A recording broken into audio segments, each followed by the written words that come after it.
Ah, cheers. Welcome. How you doing? Who have we got? Rah, 4 people. Let's go have a look. Red Eye, Brian Evans, One Love, Squirrel Sniper, Manuel Opperman. Happy New Year. Yes. This is Poison. This is Clipper Fraser, Artificial Sweeteners, all of that crap. What are you going to do? I don't know. I didn't want coffee. It's ice cold, which is really nice. And there's no alcohol in it, just other drugs, E numbers and artificial sweetener and whatever.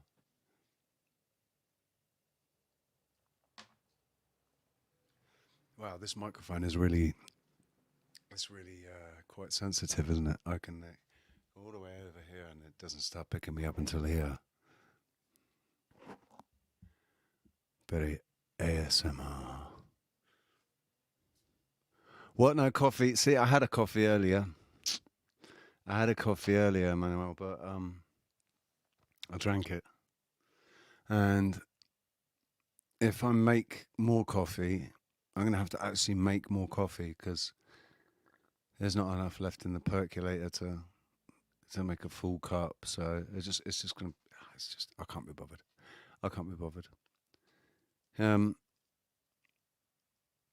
That was Angel anyway. Yeah, Angel. Sorry, not Emanuela. Angel. Christos, how you doing?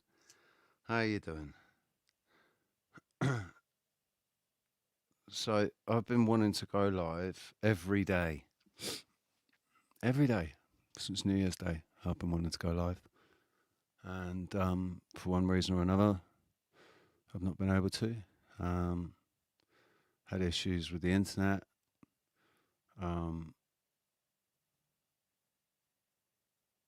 Oh God, just a headache. It's a headache, man. Just even thinking about it's a headache. So I'm just going to move swiftly onwards.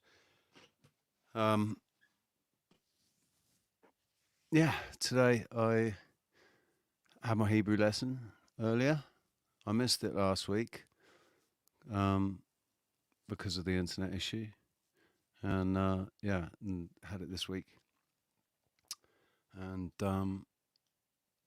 I've been practicing because I realised that, I used to when I was performing. When I was performing in the UK, it was all acoustic. There were no backing tracks.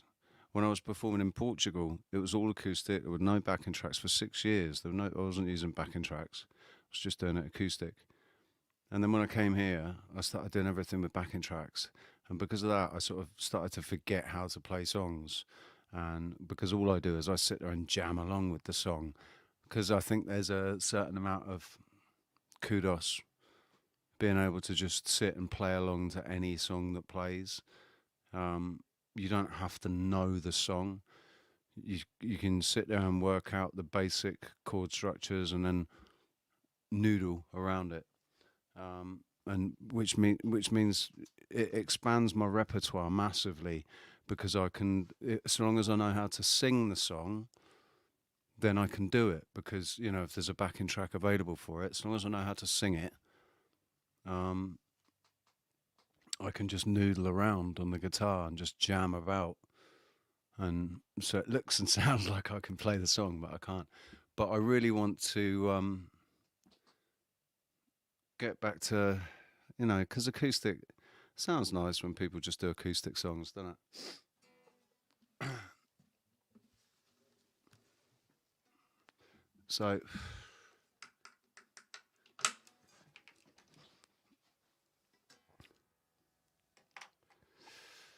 I've been practicing my acoustic songs. Excuse me.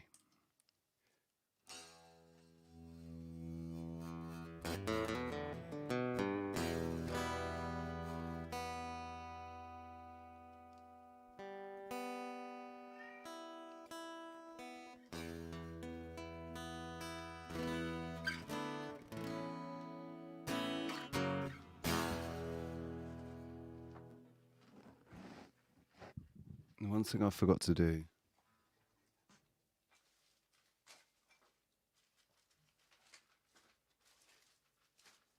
I really needed to do, and I forgot to do it.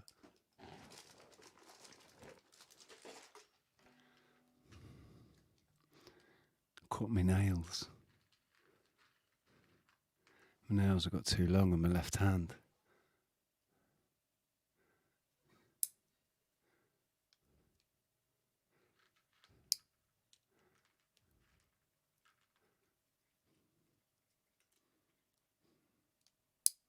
God, such a chore, man.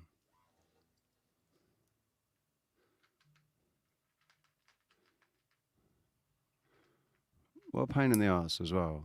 The fact that your nails just keep growing. They won't stop growing. They keep growing. Like your hair. Keeps growing, keeps growing. So you have to groom yourself. You have to trim the hairs and trim the nails.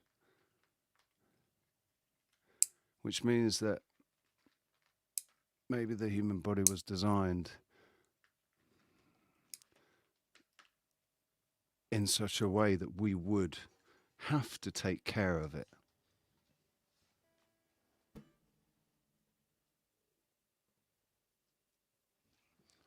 If that makes sense to anyone. Alf, can you do me a favour, mate? Beep, beep, beep. Come on, up here. Up, up. All right, get on that bed then.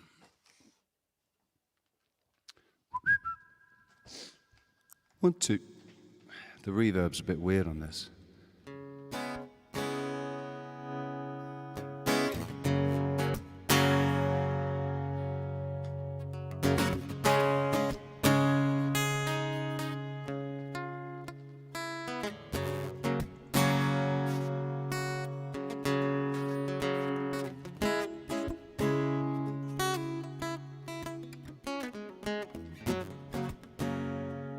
That's not the song I was going to play.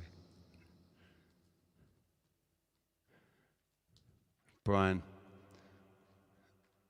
I'm all right, mate. I'm alive. That's all that matters. The only time is now. And right now, I'm alive. I'm not going to bother thinking about how I was a few days ago. Because it just sucks. It's bloody bullshit. Right.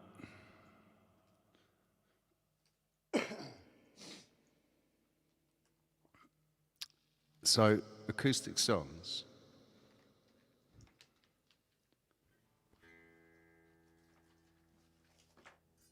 There's all the classic.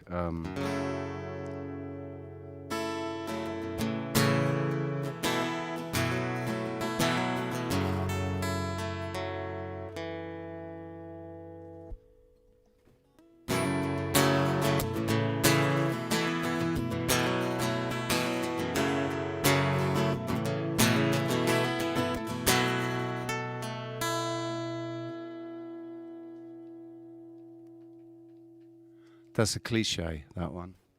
Today's gonna be the day that they're gonna throw it back to you. By now you should have somehow realized what you gotta do.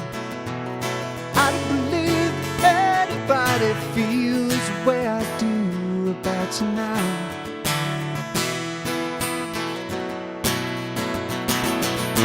Backbeat, the word is on the street that the fire in her heart is out. That's a bloody cliche, that one. So I wanted to go back to proper old school. Back in the 90s when I was playing guitar. Actually, I was playing the drums back in the 90s. I wasn't playing the guitar. Back in the 90s when I was playing the drums,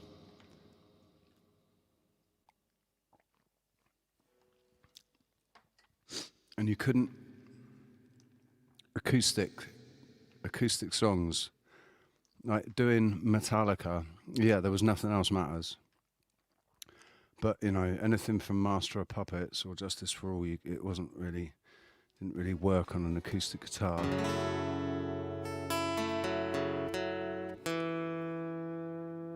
And then Nirvana came along, didn't they?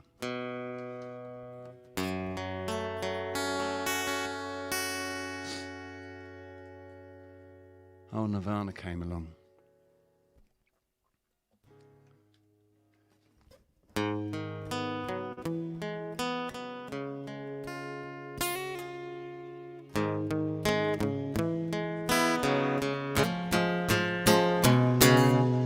Do you recognise it?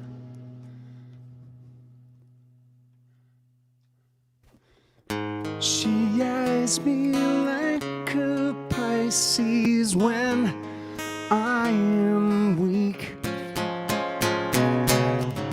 I've been locked inside your heart-shaped box for weeks. I've been drawn to your magnetar pet trap. I wish I could eat your cancer when you turn black. Hey, wait, I got a new complaint. Forever addicted prices advice. Hey, wait, I got a new complaint. Forever addicted prices advice. Hey, wait, I got a new complaint. Forever addicted prices advice. Your advice.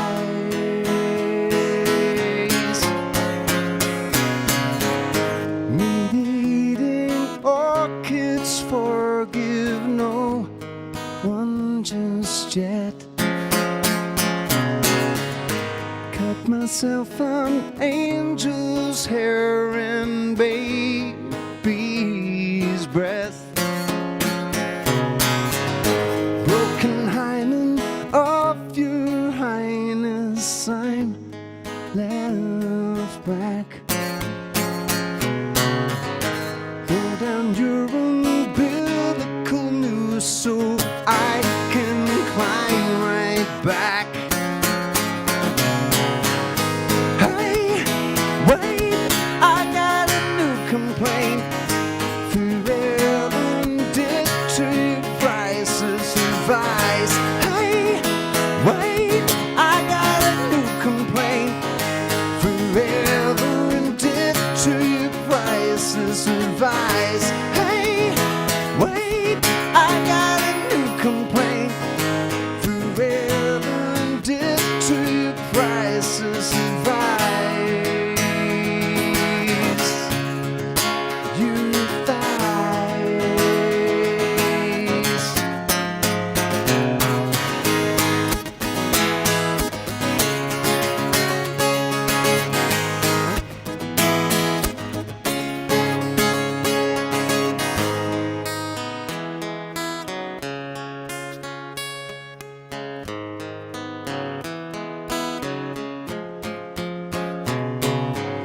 She eyes me like a Pisces when I am weak. I've been locked inside your heart-shaped box for weeks. I've been drawn to your magnetar pet trap. I wish I could eat your cancer when you turn black. Hey, wait, I got a new complaint. Forever addicted prices advice. Hey, wait, I got a new complaint.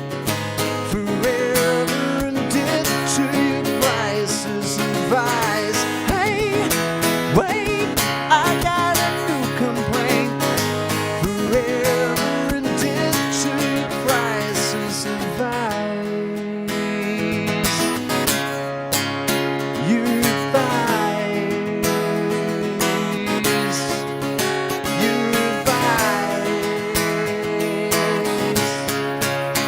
you advise.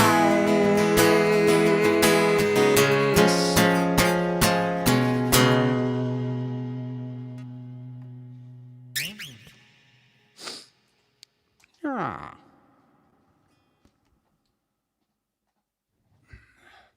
Right, I don't know if that distorted or anything. I don't know how that was for you. Hopefully it didn't distort. It was peaking here a little, that's why.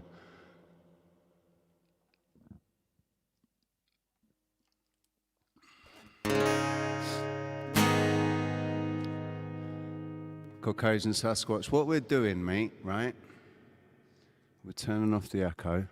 I might do a song without the, maybe, I don't know, maybe I'll do the next one without that crappy digital effect on it.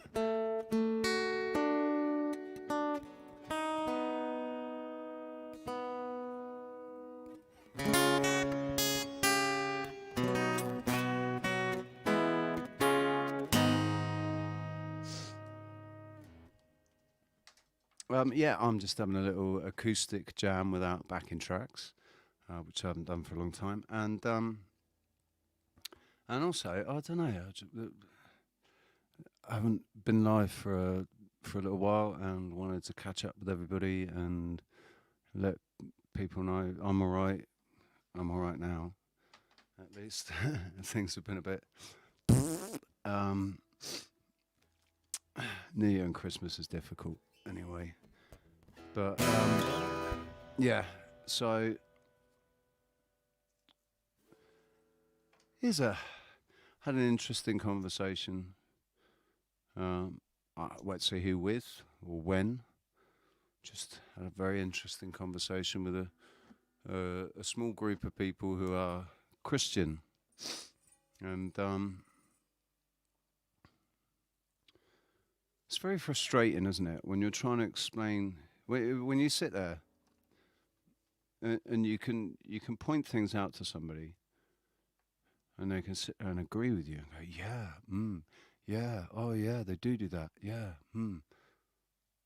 Like you can sit there and point out to and have people agree with you that these people are lying. They're lying through their teeth. They've spent their entire existence on this earth lying through their teeth. Yes, yes. Oh, but they're telling the truth about this, though. They're telling the truth about this thing. They're lying. They're proven prolific, pathological liars. Yes. But they're telling the truth about this, though. This is all true. Right, all of this stuff. Don't worry about this stuff. Don't worry about this stuff here.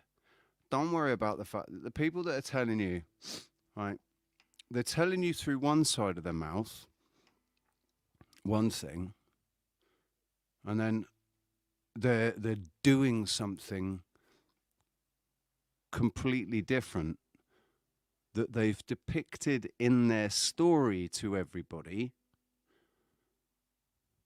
that it's satanic. They've given the parameters, and inside those parameters, everything that they're doing is evil. But they're continuing to do it. If the parameters of the paradigm were true, do we really think that they would continue to do those things? That's what I don't understand, is why people believe that. Why people believe that the people that are telling you something and then doing what it is that they're telling you is bad, doing it themselves with no fear. No fear whatsoever. So what that says to me is that they know that what they're telling you is not the way it is. Because if it was the way it is, They're all completely damned. Why would they do that? Why would they damn themselves? Unless it's because they're playing their part in a role. They're playing their role in a play that's being enacted.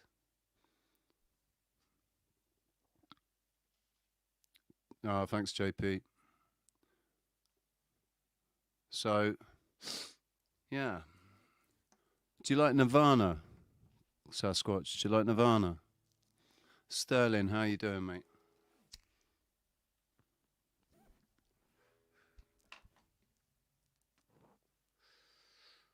Hopefully you like Nirvana. I like this one.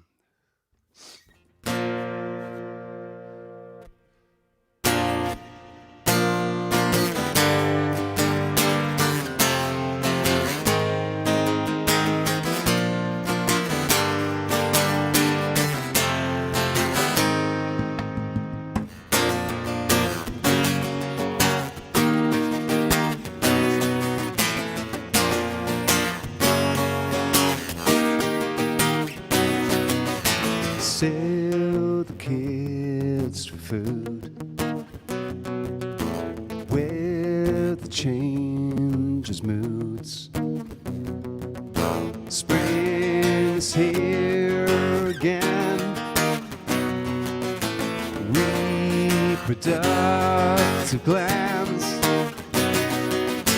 He's the one who likes all our pretty songs, and he likes to sing along, and he likes to shoot his gun, but he don't know what it means. He don't know what it means, and I said he's the one who likes all our pretty songs, and he likes to sing along, and he likes to shoot his gun, but he don't know what it means. He don't know what it means, and I said, hey.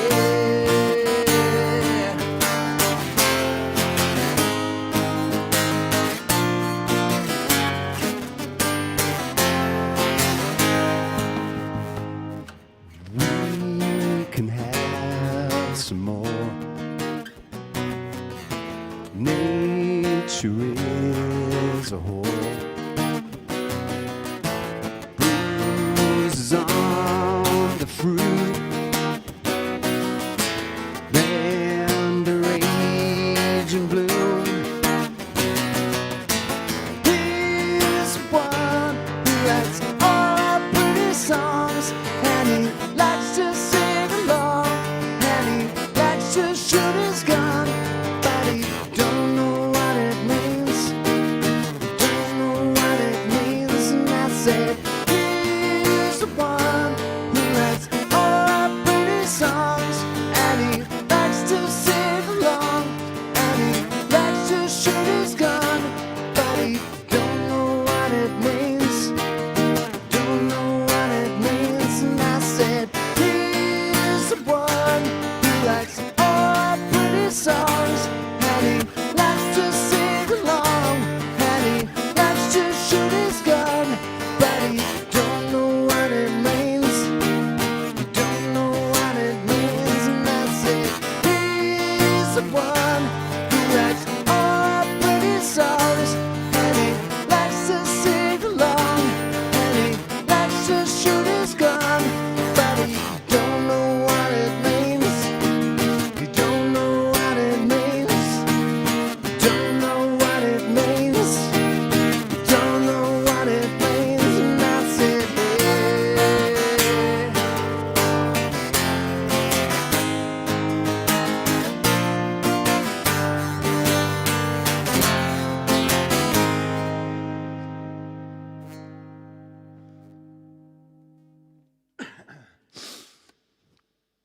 In Bloom.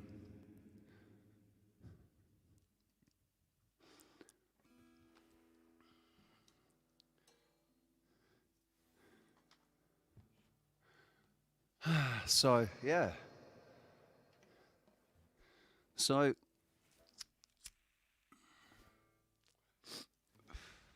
what is it about people when you sit there in a group and people say they're all agreeing on the premise of something, and they say, yeah, and we're meant to give our testimony.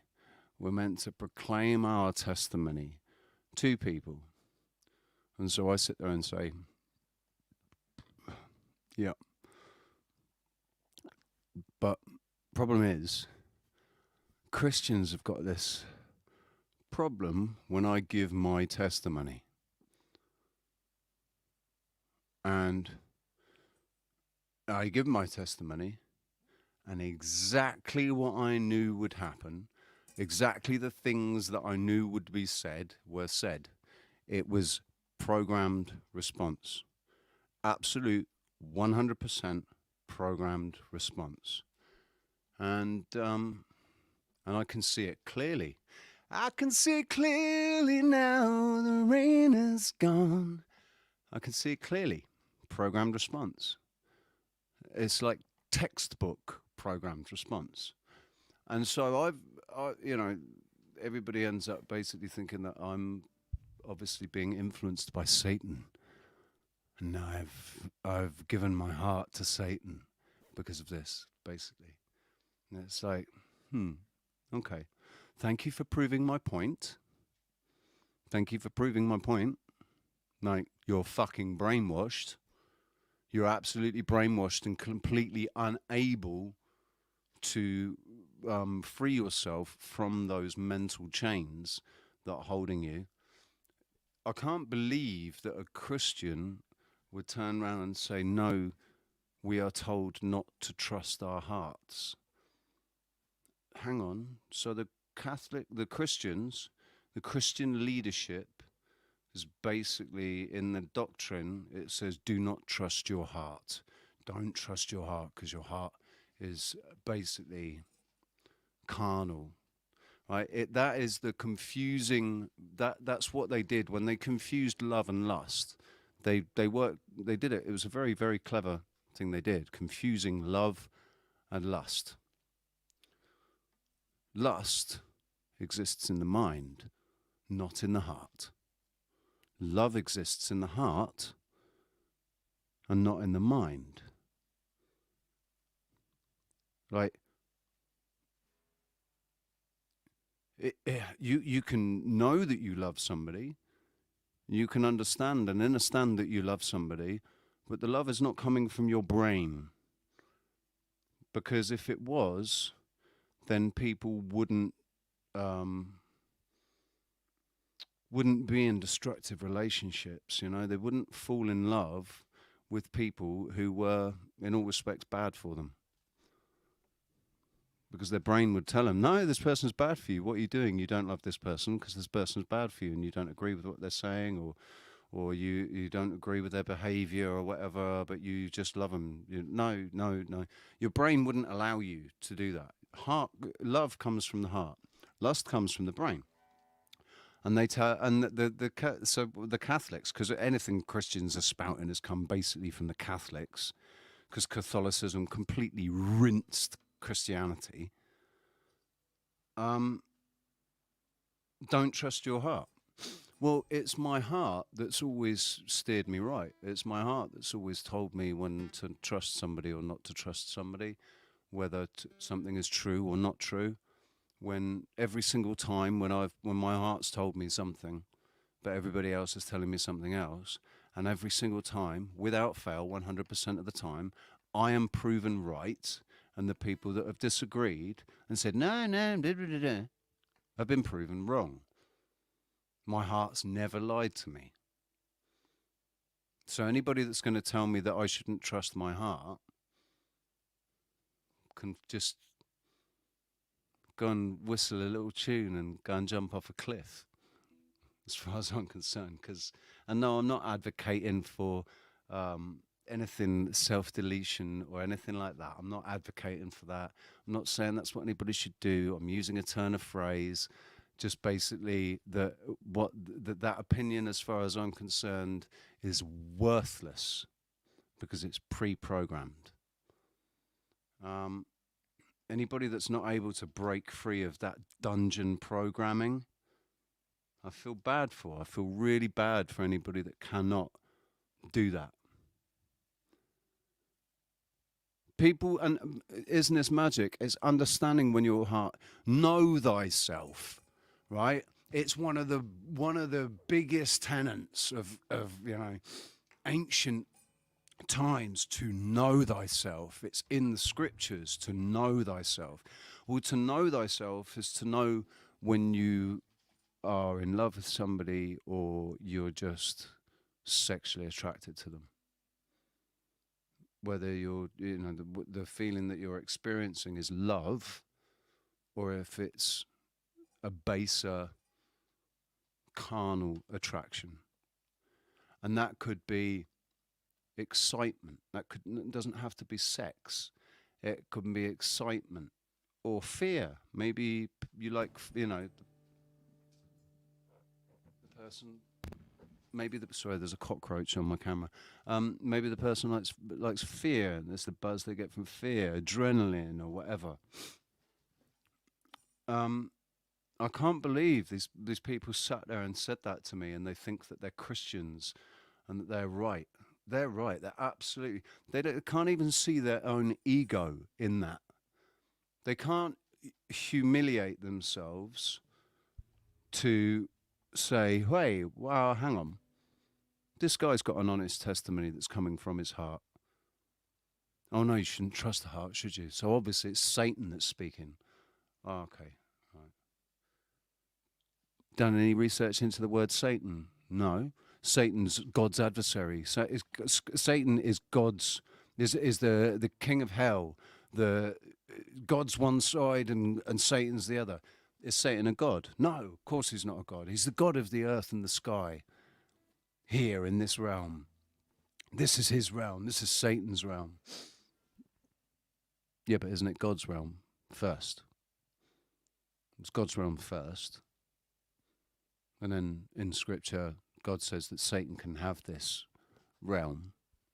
And then he decides that all of his children have to be born in and grow up in and be indoctrinated by this realm and have absolutely everything piled against them from day one, and just hope that they're going to find their way to the fucking pearly gates of heaven if they were born in the right country where they teach that. I mean, seriously, the short-sightedness, the blinkered view, completely restricted by their own egos, and they don't even see it. They don't even see it.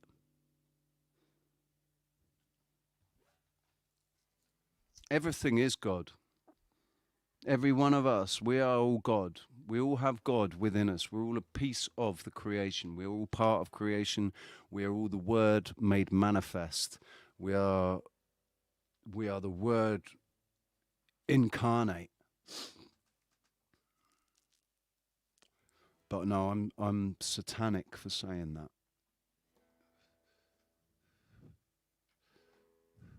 Do you know what I say?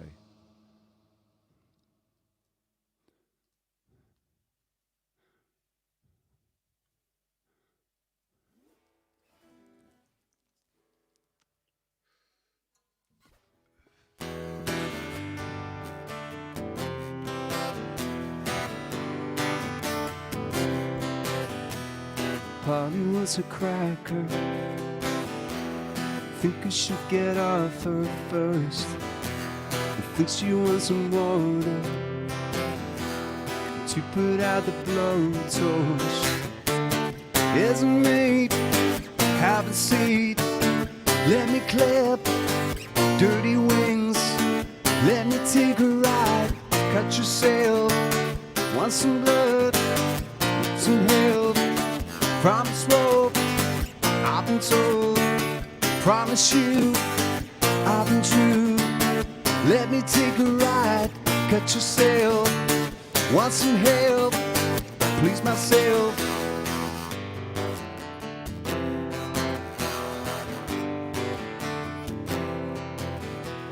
Polly was a cracker. Maybe she would like some food. She asked me to untie her. The chase would be nice for a few. Isn't it? Have a seat. Let me clap dirty wings. Let me take a ride. Cut yourself. Want some help? Please myself. Got some rope. I've been told. Promise you, I've been true. Let me take a ride. Cut yourself. Want some help? Please myself. Polly said. Polly said her back hurts. She's just as bored as me. She caught me off my guard. Amazes me the will of instinct. Isn't me? Have a seat. Let me clip dirty wings. Let me take a ride. Cut yourself. Want some help? Please myself. Got some rope.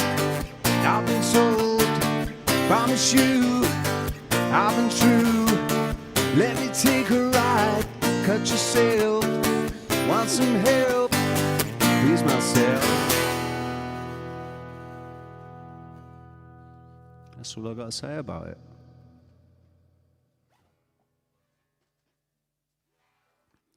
So there's a little bit of Nirvana.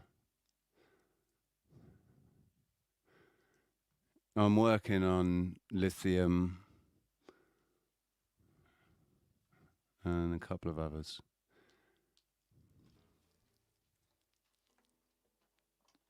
But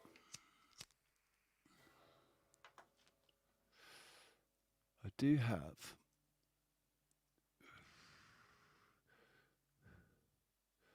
other stuff. Oh, yeah. This one's a little bit more...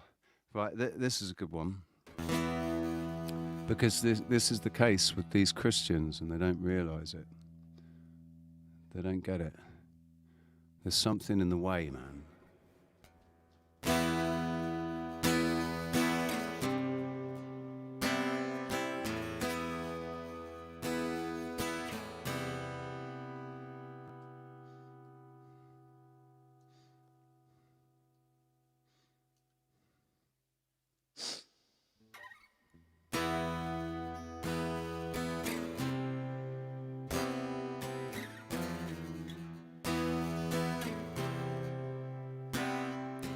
Underneath the bridge, the top is sprung leak, and the animals have trapped have all become my pets, and I'm living off of grass and the drippings from the ceiling. It's okay to eat fish, 'cause they don't have any feeling. Something in the way. Ooh. Something in the way. Yeah. Ooh. Something in the way.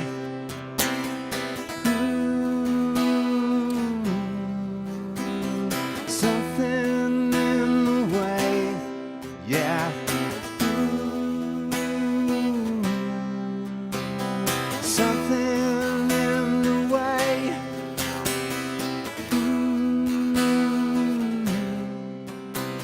Something in the way, yeah.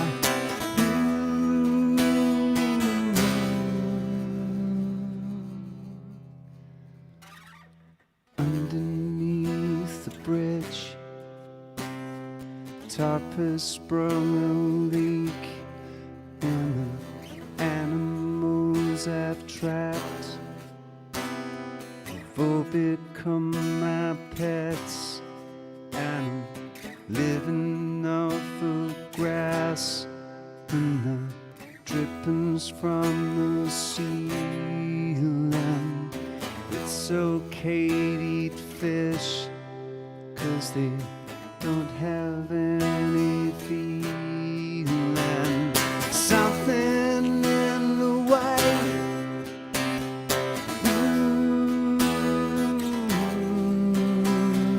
something in the way, yeah.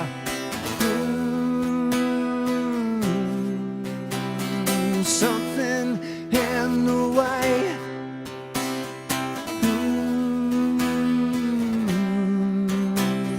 Something in the way, yeah.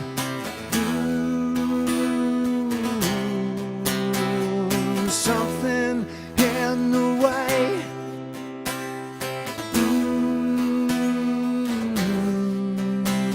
Something in the way, yeah.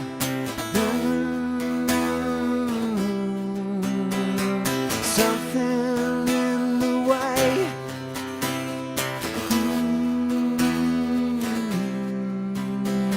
Something in the way, yeah.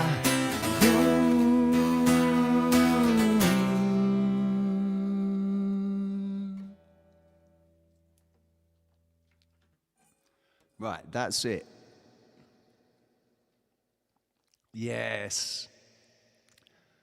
Good day to you, Joe. I was hoping, I put off going live till later because I wanted to hopefully catch you in the morning. But 4:44.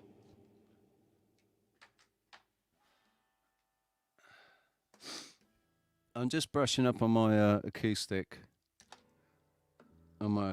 stuff.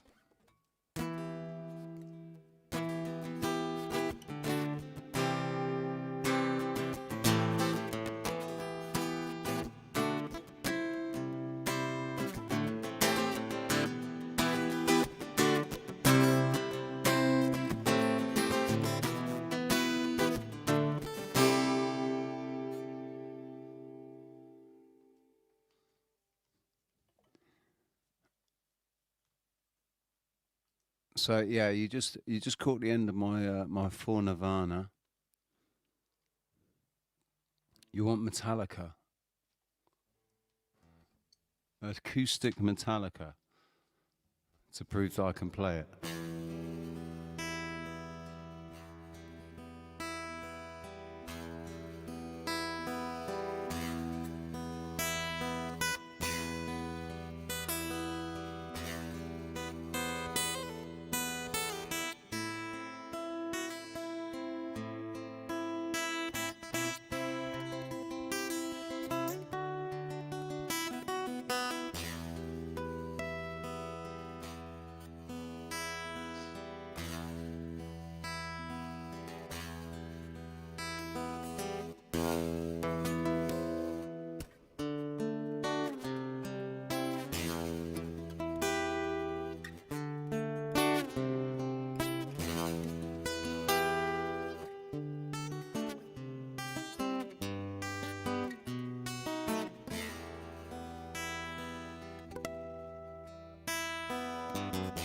So close, no matter how far. Couldn't be much more from the heart. Forever trusting who we are, and nothing else matters.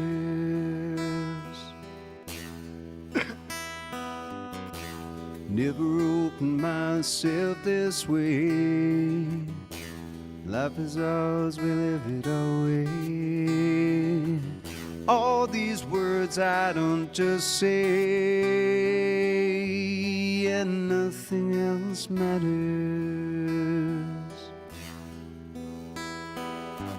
Trust I seek and I find in you.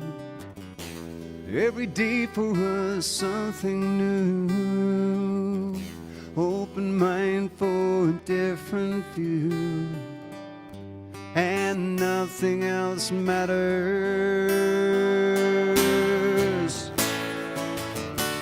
Never cared for what they do, never cared for what they know.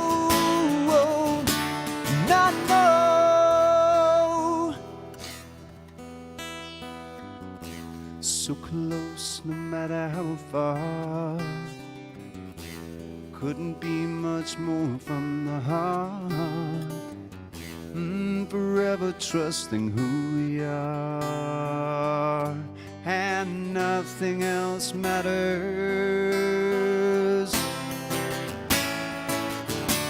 Never care for what they do, never care for what they know, not know.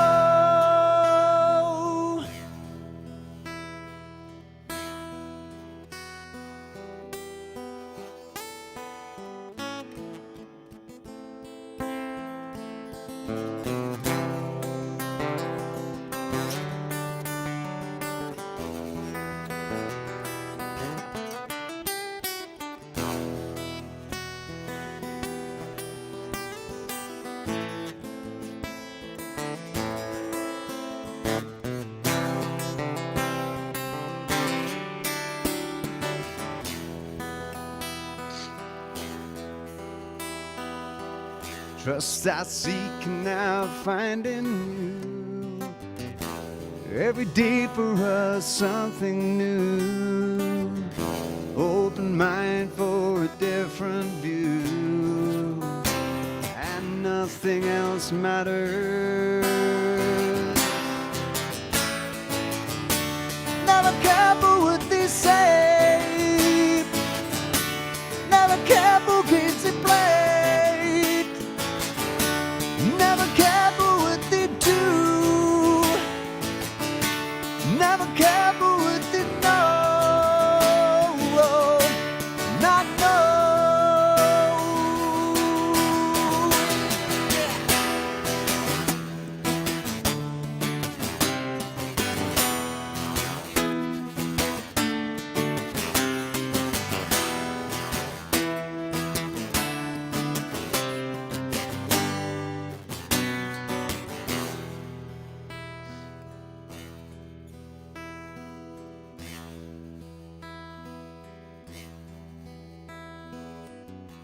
So close, no matter how far.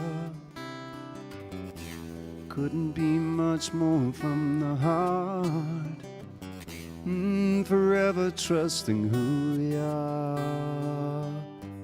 No, nothing else matters.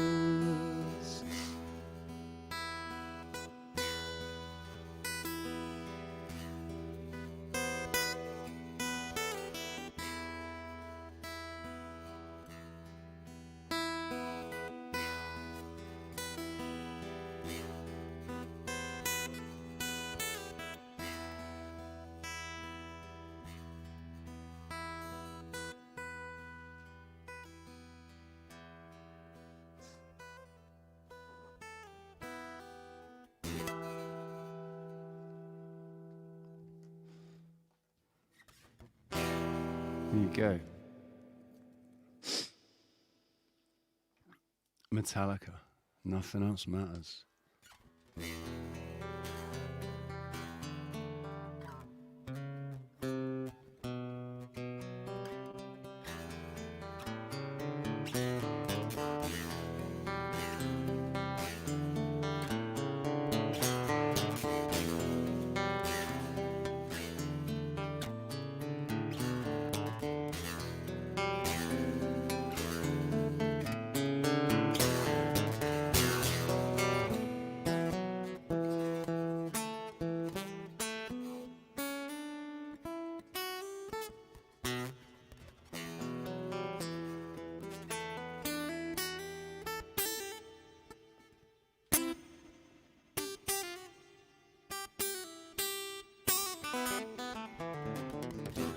That's Metallica as well. I can't remember it.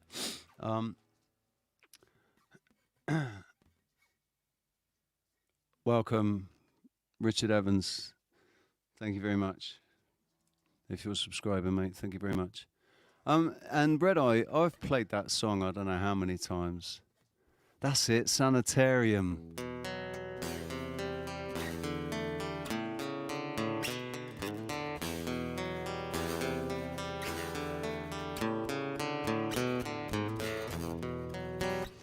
I used to love Metallica. I used to really love them. So, try and think what other songs I.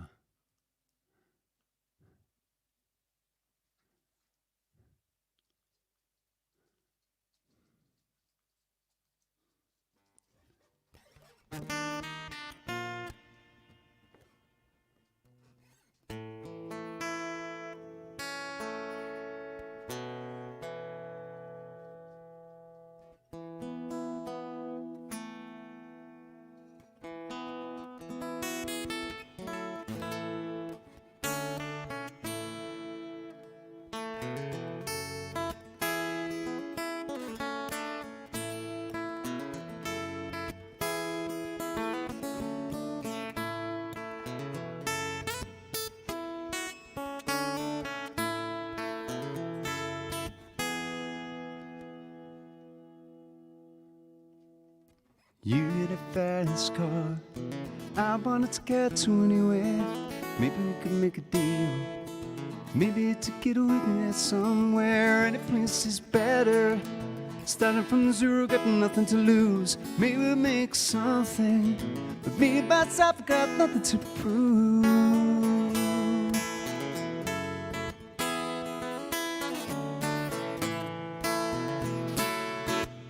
Oi, psst, get out of there. Get out of there, go on. Psst.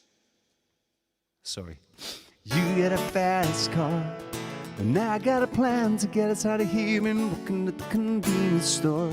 Managed to save just a little bit of money. We wanted to go too far. Just cross the border right into the city. You and I could both get jobs. Fight to see what it means to be living. Yeah, yeah, yeah.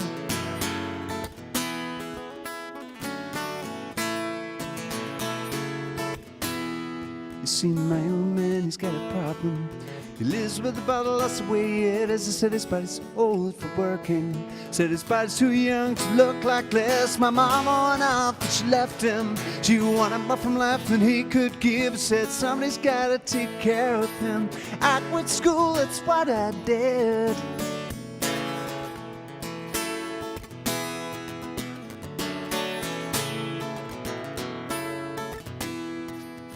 You get a fast car. Is it fast enough so we can fly away? We gotta make a decision. Could leave tonight and live or die this way. Yeah, yeah.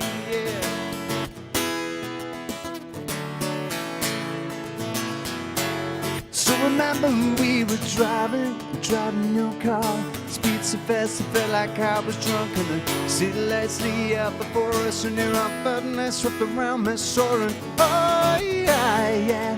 Had a feeling that I belonged.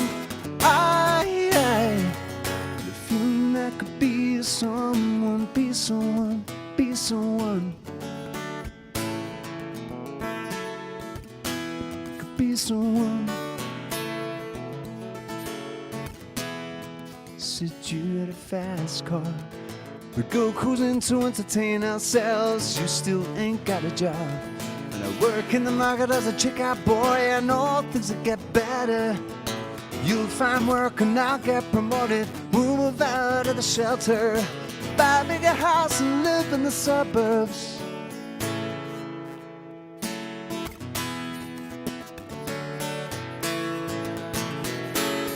I remember we were driving in your car. Speeding so fast, it felt like I was drunk. And the city lights lit up before us. And you're off that and I swept around my soaring. Oh yeah, had a feeling that I belong. Had a feeling I could be someone, be someone, be someone. Could be someone. Said you in a fast car.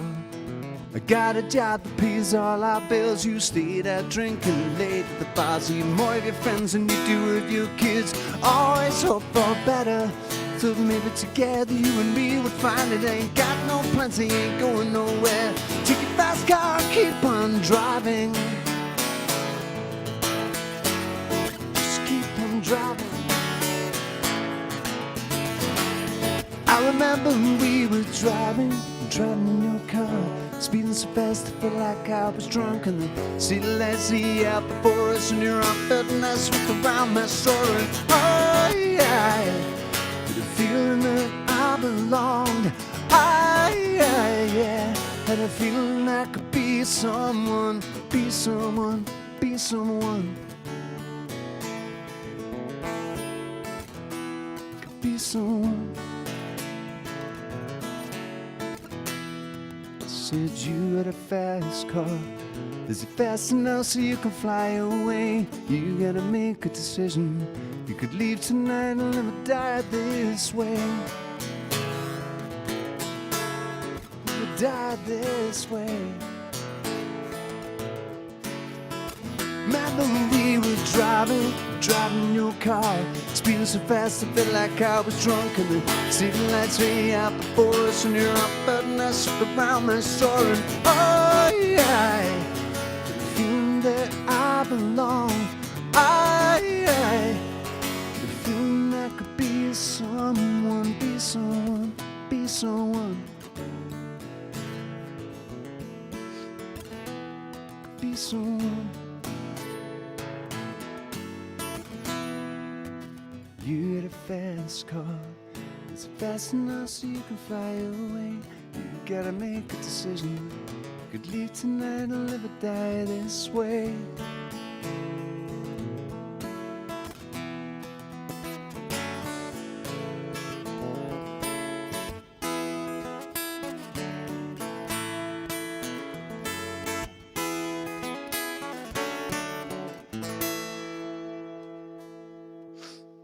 I went one verse too many. I repeated it. So there we go. There's a little Tracy Chapman. I can still remember how to play that one.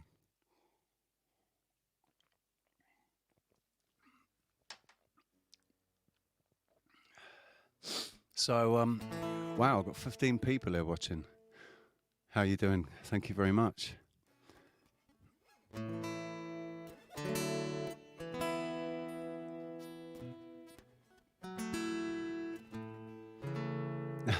Joe, I heard your call to listen in, Richie. I'm not normally awake this early. That's cool. If you just wake up naturally, that's pretty cool, man.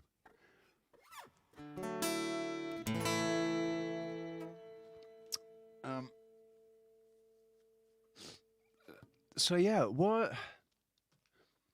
going back to what we were talking about, pre-programming. It's really weird when you can point something out to somebody and they can agree with you and they can see it and agree with you and yet still be in it. They haven't managed to step out of the box and see, oh, hang on a second. That's a paradigm. That's a paradigm. And this is how they've got me to ignore the fact that it's a paradigm.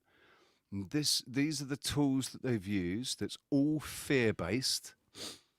It's all fear-based, which is all based. Fear comes from ignorance. Fear comes from ignorance. If you're ignorant, you're afraid.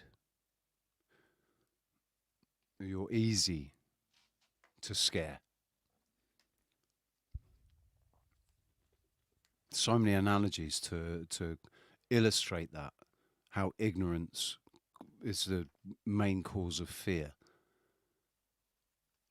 Look at what's been going on for the last 3 years. It's ridiculous.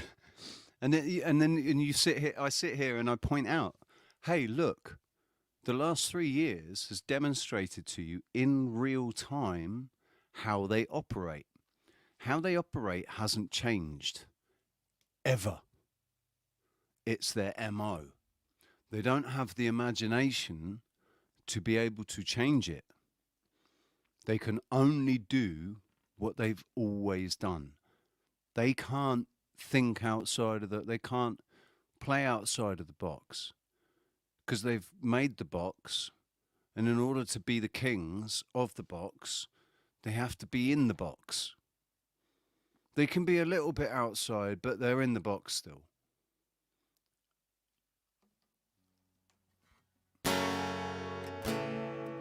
And so people can sit there and agree with you and say, yeah, man. Yeah, and I see it. But I'm not in the box now, though. Right? What I think this is the fact that the people that are telling me this and that are proliferating it and perpetuating it, they're pathological liars. But you know, they're just idiots because they're just basically doing exactly what they say will get them sent straight to hell. No redemption, no forgiveness, burning in the fires of hell for eternity. It doesn't make any sense to me. It doesn't make any sense to me at all that people would do that. And that once it's pointed out, I mean, is it not glaringly obvious? What is it? What is it with some people, eh? Egos get in the way. My own ego gets in the way, I know it does.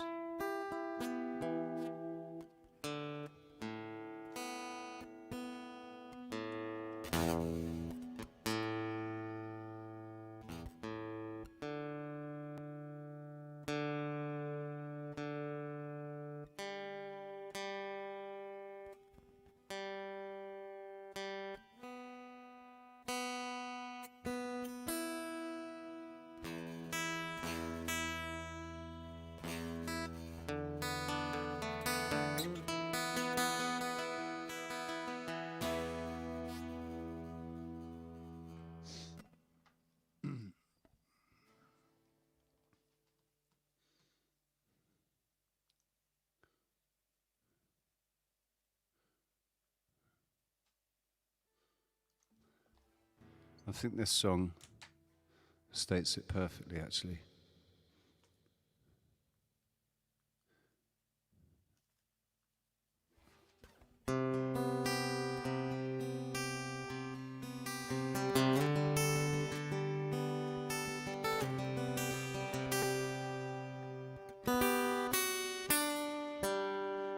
Old man, turned 98.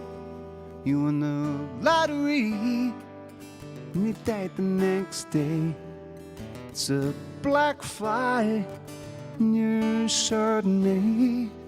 It's a death row pardon, 2 minutes too late. And isn't it ironic? Don't you think? It's like rain on your wedding deep. It's a free ride when you've already paid. It's a good advice that you just didn't take. And who would have thought that beggars was to play it safe, was afraid to fly? He packed his suitcase and he kissed his kids goodbye. He waited his whole damn life to take that flight. And as the plane crashed down, he thought, well, isn't this nice? And isn't it ironic? Don't you think? It's like rain on your wedding day. It's a free ride when you've already paid. It's good advice that you just didn't take. And who would have thought that beggars? Oh, life's a funny way of sneaking up on you when you think everything's okay and everything's going right. Yeah, life's a funny way of helping you out when you think everything's gone wrong and everything blows up in your face. The traffic jam when you're already late. No smoking sign on your cigarette break.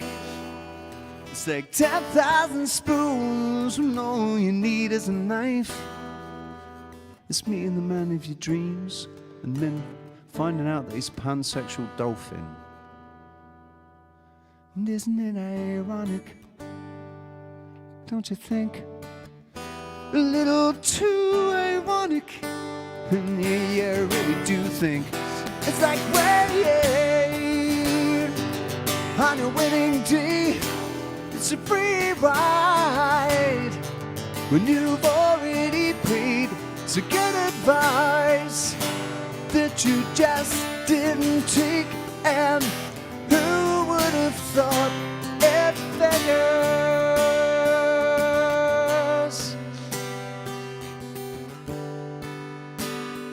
Yeah, love's a funny way sneaking up on you.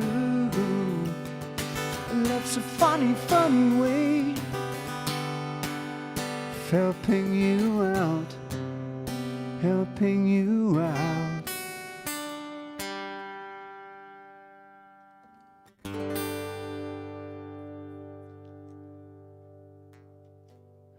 Yeah, I should have said, and then find out that he identifies as a pansexual dolphin.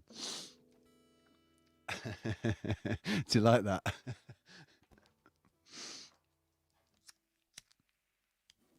Meeting the man of your dreams and then finding out that he identifies as a pansexual dolphin. I'd argue that he's not the man of your dreams in that case.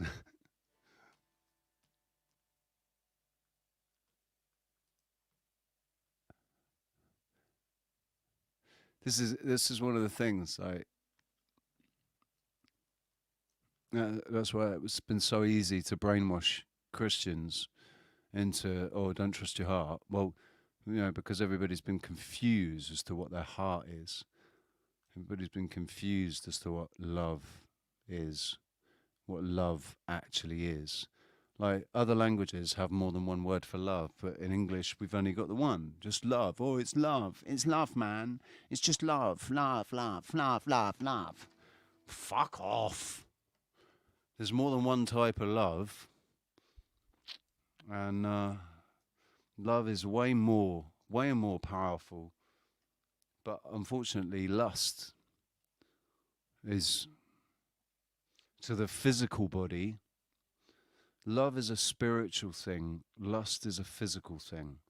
So yes, we shouldn't trust the brain that tells us it wants to be promiscuous, or like there's 4 brains in the human body: the brain in the head, the brain in the heart, the brain in the stomach, and the brain in the loins.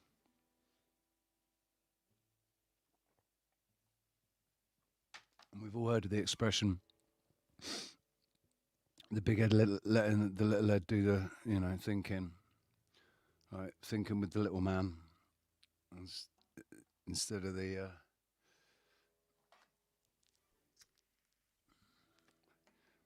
I've often said he's got a mind of his own. Definitely shouldn't be trusted. Definitely should not be trusted. Absolutely. But my heart, I trust my heart. I don't trust my... I nearly said a rude word then.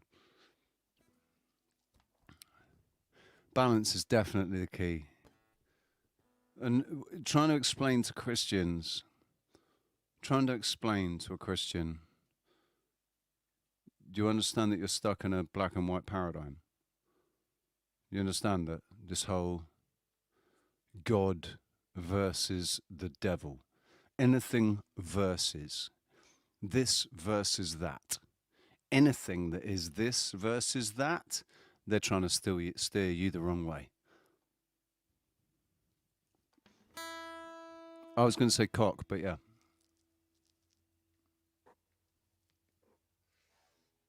Do you want to hear another song that I've decided to do acoustically?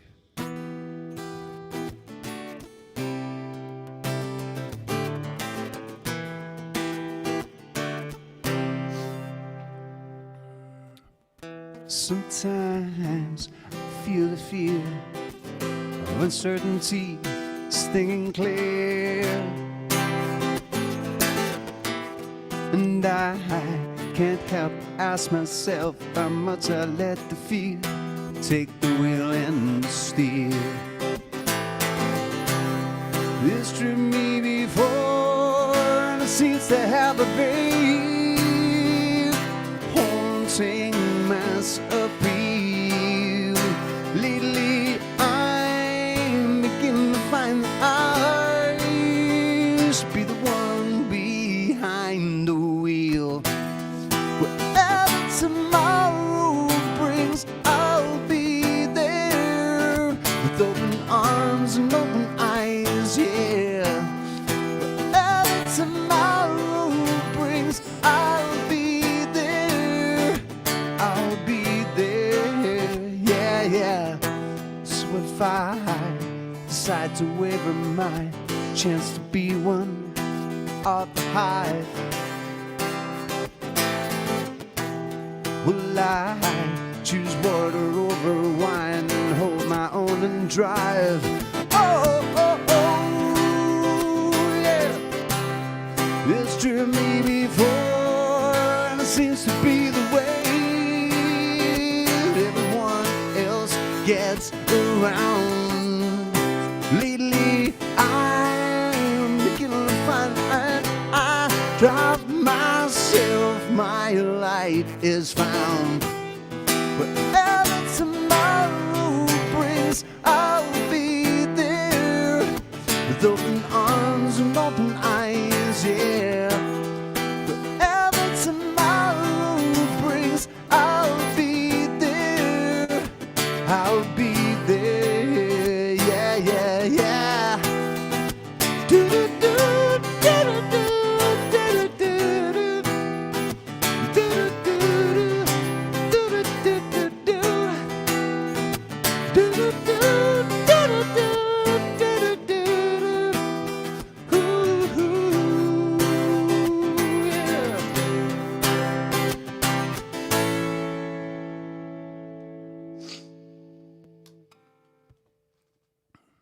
Here we go. Isn't this magic? Yes. The heart's magnetic field amplified with love. Right? The heart's magnetic field, electromagnetic field, is something like 400 times more powerful than the brain's. The heart is faster to react. It's the fastest organ in the body to react to anything. The heart has what observation would call clairvoyance and can see things before they happen. That's why people get an impending feeling of dread when something bad is going to happen, because their heart is telling them something bad is going to happen.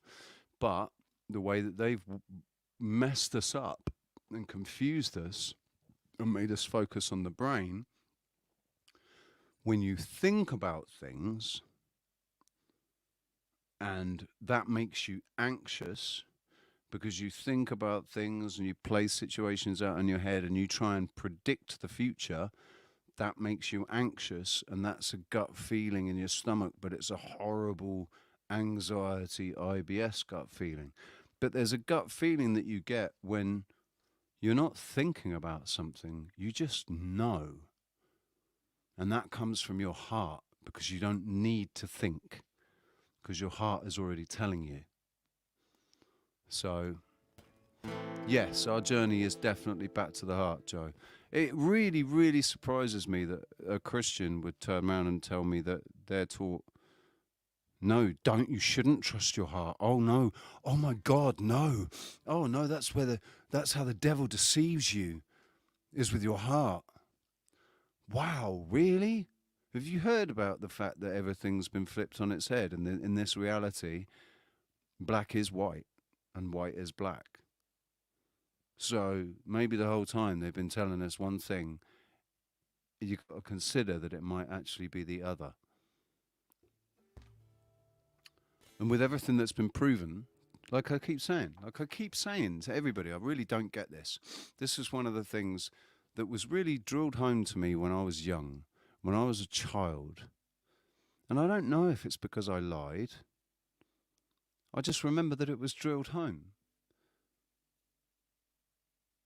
Liars cannot be trusted, right? And we all lie. We all lie. But I think we know the difference between people that lie, like, because they get caught in a moment, and they lie because they're caught in the moment, and they lie to for self-preservation, because they think, oh, I'd be better to lie than tell the truth right now. Oh shit, because I'm going to get in trouble or whatever. And then you have other people that lie for a living. It's how they live their entire lives. They are pathological liars, and you cannot trust them. Well, all members of government fall into that bracket. All members of government, they lie for a living. Their entire existence, doing what they're doing, depends on them being dishonest about everything. Anybody that's in a position of power is lying. All of them. In all positions of authority and power, they are all lying. And whether they're perpetuating a lie that they don't even realise, or they realise they know exactly the lie that they're telling. And the people at the top, they know exactly the lies that they're telling. The minions beneath are so fucking stupid that they don't. They're so brainwashed, they just keep perpetuating the lies, thinking that they're not lies, that it's the truth. And anybody that says it's a lie is in league with Satan. Okay then, I guess I'm in league with Satan then. Weird, because Satan wants me to do good things, not bad things, if that's the case, because I don't have any desire ever. I have the thought to do bad things, but I don't have any real desire to do any bad things. I have a shadow on my shadow side that is a dark, violent, aggressive, very, very opinionated, very arrogant side to me. I know that. It's part of me. It's part of who I am. Part of my life experience has created different aspects to my ego, and I'm not possessed by anything. So, except I'm possessed by the desire for the truth, which I think comes from the Spirit, which is, the Holy Spirit, whatever, my spirit, I don't know. It's a spirit within me. The Spirit within me wants the truth. Sick of all these lies, wants the truth. And I'm not going to believe anything any man says to me. I'll believe my heart. If my heart tells me, what this person, hang on. Sorry, cockroach on the camera again. What this person's saying has got some truth. Like, my heart says to me, you should listen to some of the stuff that Jason Bashir says, because he's really done his research into dates. And if there's a chronologist among us, it's him. He is a chronologist. And I read his aura, I read his energy coming off him. There's no deceit there. There's no deceit in that man.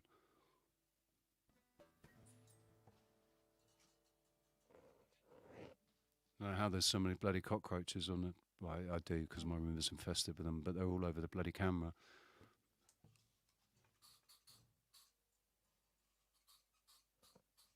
Go on, piss off. Yeah, so,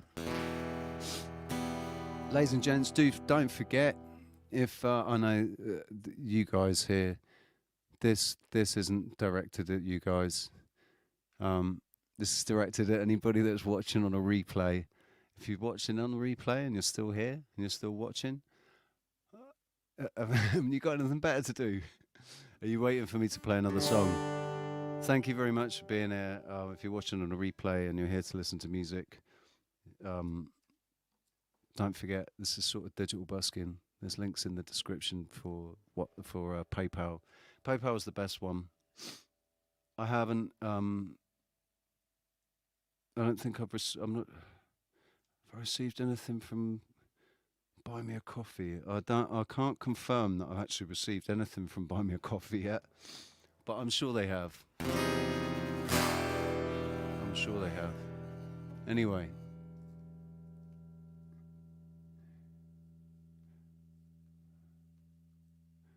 See if there's one more song before... how long have I been going? Crikey, an hour and 20 minutes already. Doesn't feel like it.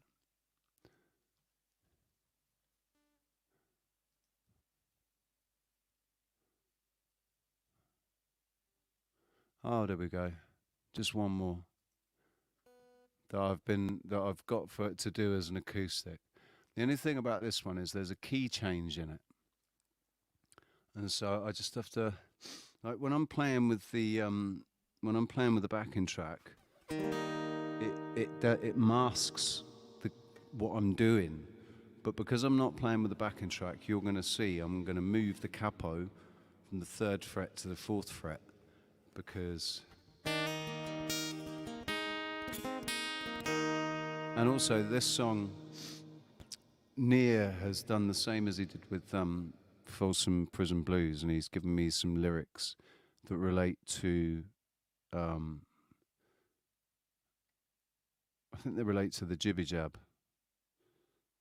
and COVID, but I'm going to do the original first because I haven't done it for such a long time.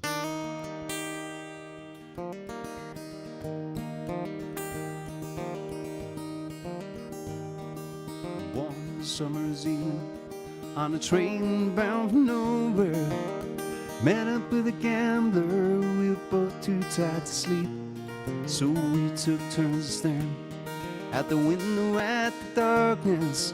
To boredom overtook us, and he began to speak. He said, son, I've made life out of reading people's faces, knowing what the cards were by the way they held their eyes. Then if you don't mind me saying, I can see you're out of aces. For a taste of your whiskey, I'll give you some advice. So I handed him my bottle, and he drank down my last swallow.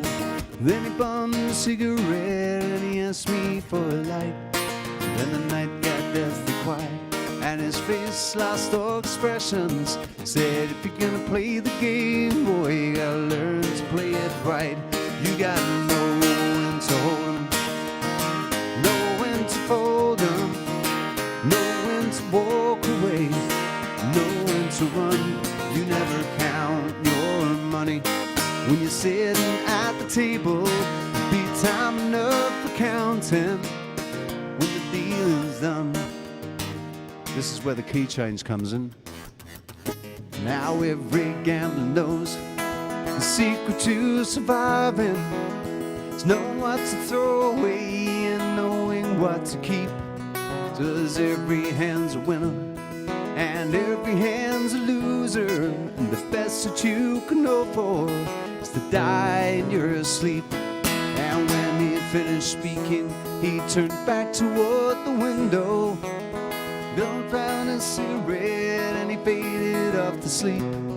Then somewhere in the darkness, the gambler, he broke even, and in his fine words I found an ace that I can keep. You gotta know when to hold 'em, know when to fold 'em, know when to walk away, yeah, know when to run.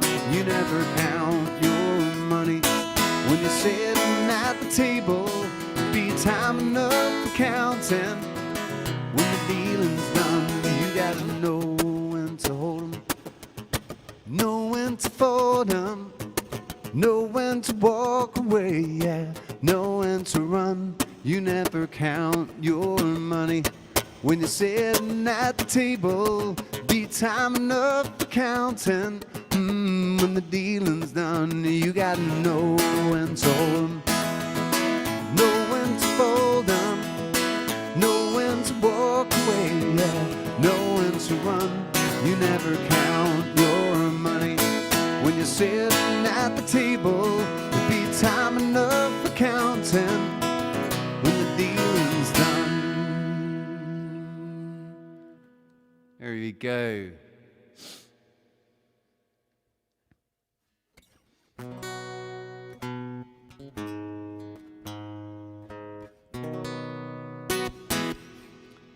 That's a bit of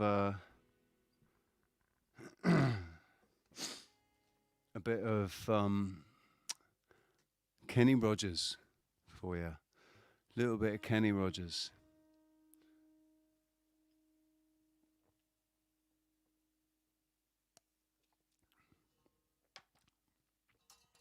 So that's it. That's my acoustics.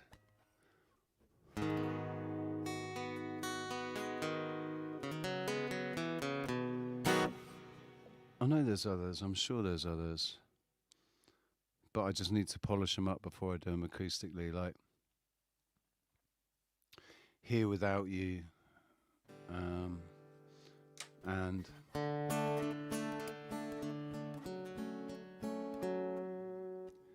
Hey there, Delilah, what's it like in New York City?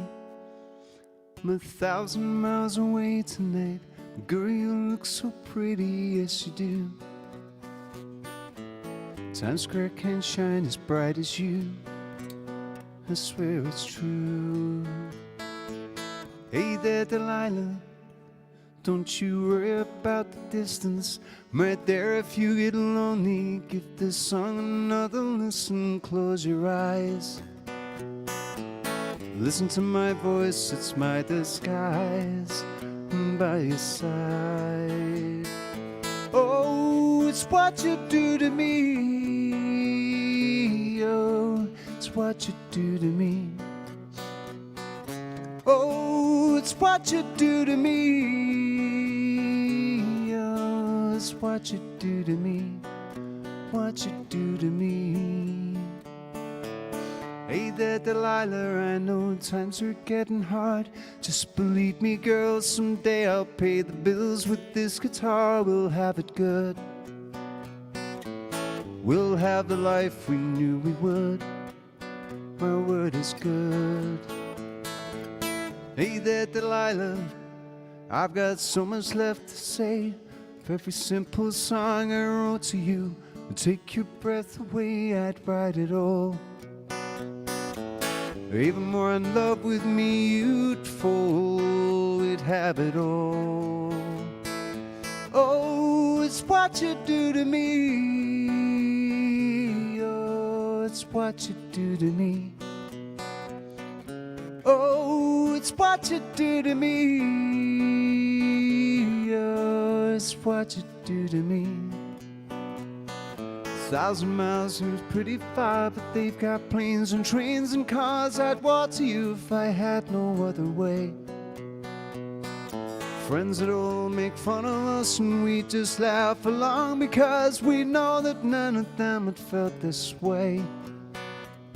Delilah, I can promise you that by the time that we get through, the world would never ever be the same, and you're to blame. Hey there, Delilah, you be good and don't you miss me. 2 more years and you'll be done with school. We'll be making history like I do. You know it's all because of you. We can do whatever we want to. Hey there, Delilah, here's to you. This one's for you. Oh, it's what you do to me. Oh, it's what you do to me. Oh, it's what you do to me. Oh, it's what you do to me. It's what you do to me. Oh, oh, oh, oh,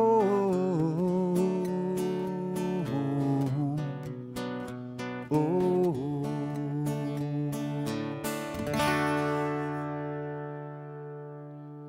Here we go.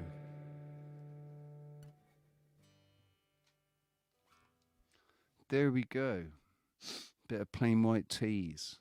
What a one-hit wonder, eh? What a one-hit wonder they were.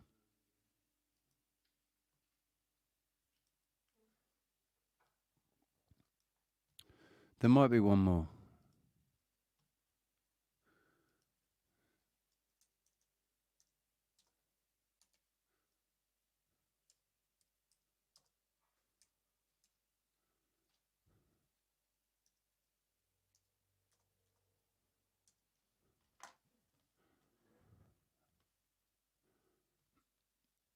I might still have to work on this one, though.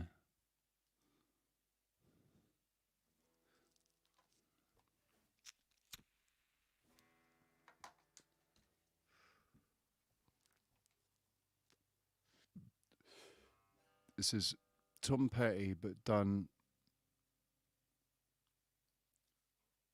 in the style of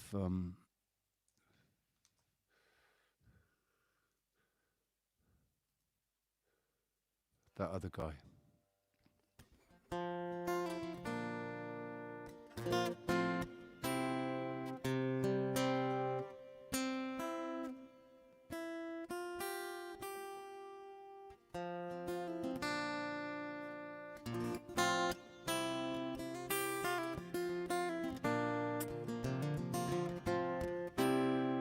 She's a good girl. She loves her mama, loves Jesus, and America too. She's a good girl. She's crazy about Elvis, loves horses, and a boyfriend too, yeah. And it's a long day living in Reseda. There's a freeway and it's running through the yard. And I'm a bad boy, 'cause I don't even miss her. I'm a bad boy for breaking her heart. And I'm free, free falling, falling. And I'm free, free falling, falling. And all the vampires are walking through the valley, move west down Ventura Boulevard. And all the bad boys are standing in the shadows. All the good girls are at home with broken hearts. And I'm free, free falling, falling. And I'm free, free falling, falling. Free falling now, I'm free falling now, I'm free falling now, I'm free falling now, I'm free falling now, I'm free falling now, I'm free falling. Wanna glide down over Mulholland, wanna write her name in the sky. Wanna free fall out into nothing. Gonna leave this world for a while. Now I'm free, free falling, falling. Now I'm free, yeah. Free falling, falling, falling.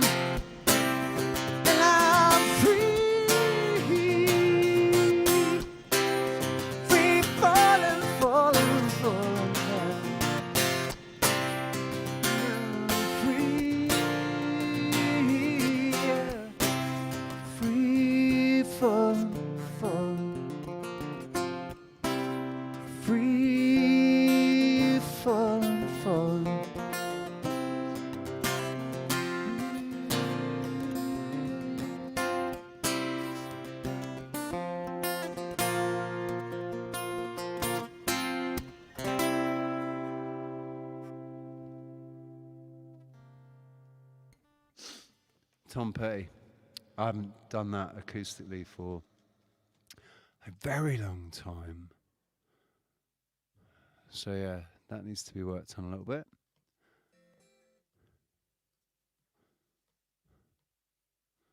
But there we go. That's the sort of the acoustic set as it stands.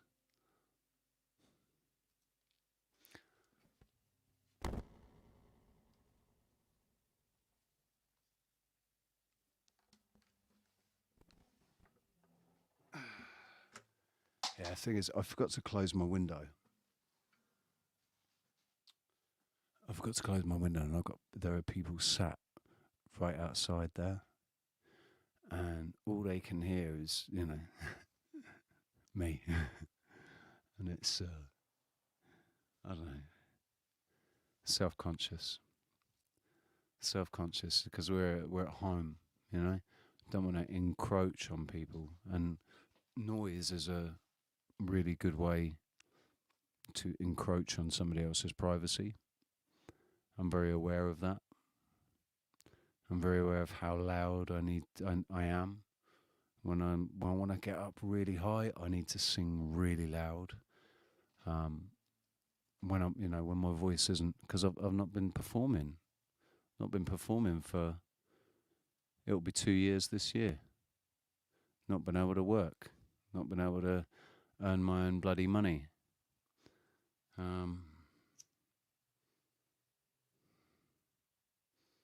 And had to do this. So anyway, yeah.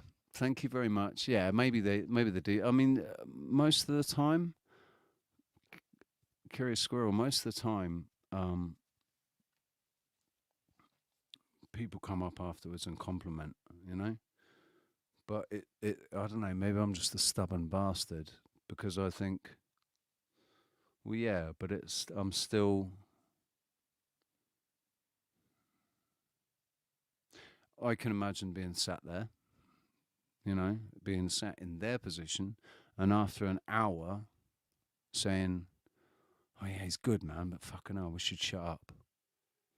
Like, if I wanted to go to a concert, I'd go to a concert. I'm sat at home. I don't want to be at a concert. I'm sat at home. There's a free concert and everything, but I don't. The thing is, Joe, I don't want to just assume that. I don't want to say, oh, yeah, well, people think my voice is fantastic, so you should listen to it. You know.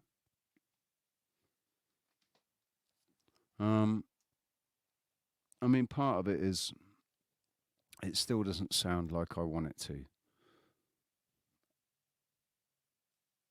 I'm still a bit limited with the sound, but we're getting there.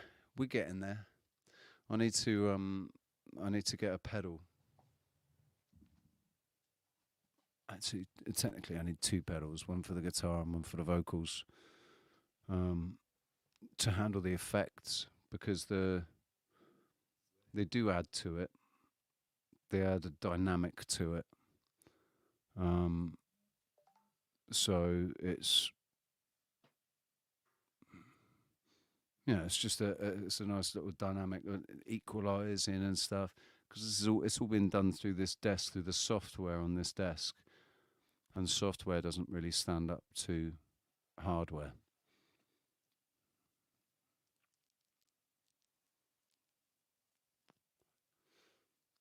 But anyway,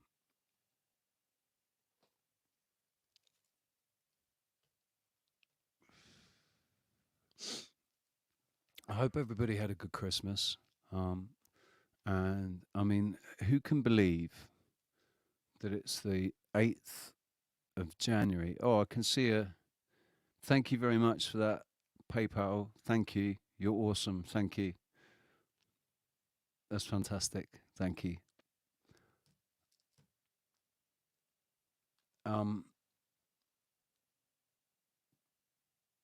I won't. I don't. I'm not going to dox you. I never. Like, if I don't want to dox people. So the person who sent me the money and the PayPal, thank you very much. And I'm perfectly happy for you to identify yourself. If you want to be identified, you can identify yourself. Man, I wish I didn't feel so. My entire feeling about money is probably the reason why I just never have it. Or I can never, when I do have it, I don't keep hold of it for very long.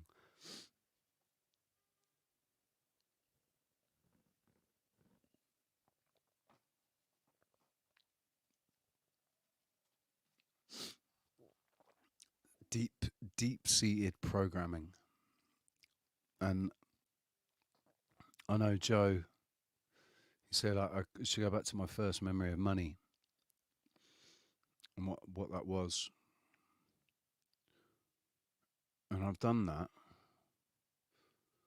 and nothing's changed. You know, like, I don't understand what I have to do to change the deep-seated subconscious programming that has this aversion to, you know, to money.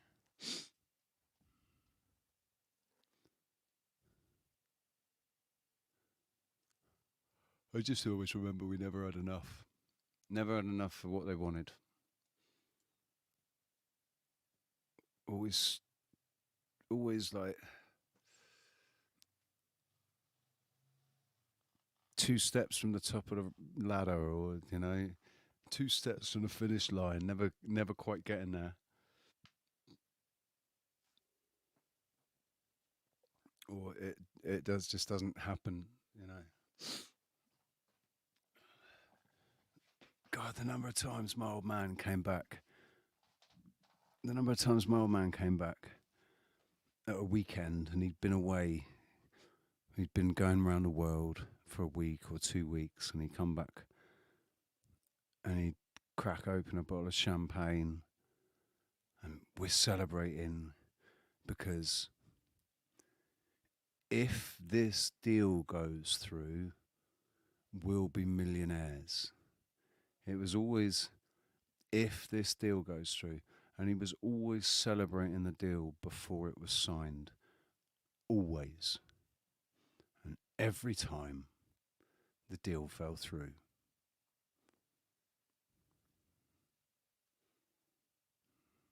So,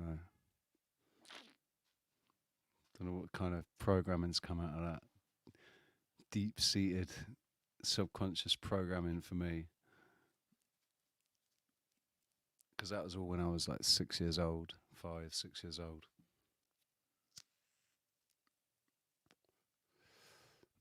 Oh, no, actually, no. When I was 5 or 6, Dad was never there because he was always in America.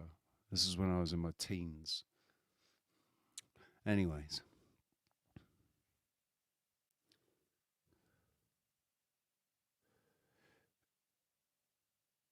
isness, yeah, I sort of, I agree with that. I think it'll be, um, everything happens when it's meant to happen. Everything that's happening, as much as, so I've got free will, right? I can choose to do or not to do things. If I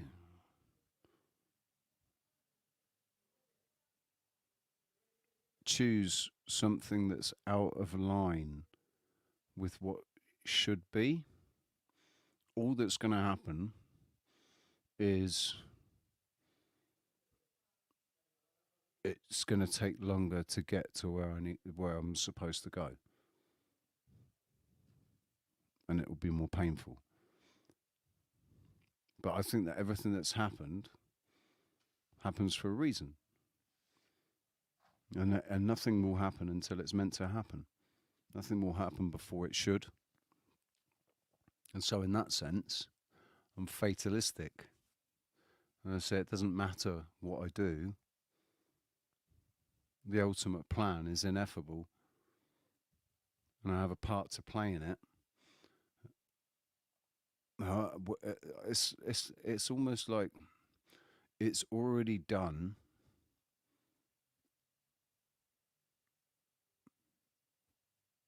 and for it to be done, I had to have had free will to get there. but it's like my consciousness catching up. So everything that's happened is preordained to happen because it's already happened. But it only happened because of my free will originally. Now my consciousness is catching up.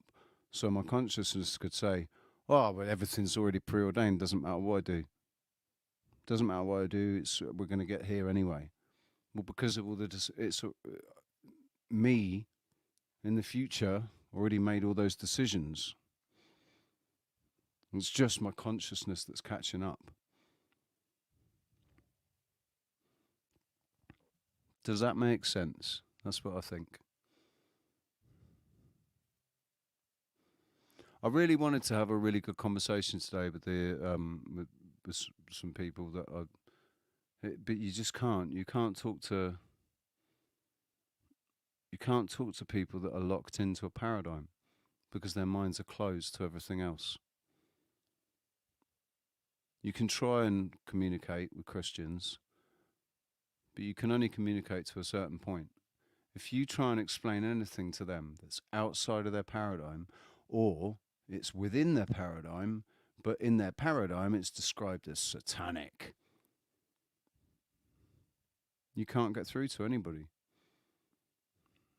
when they're pre-programmed responses.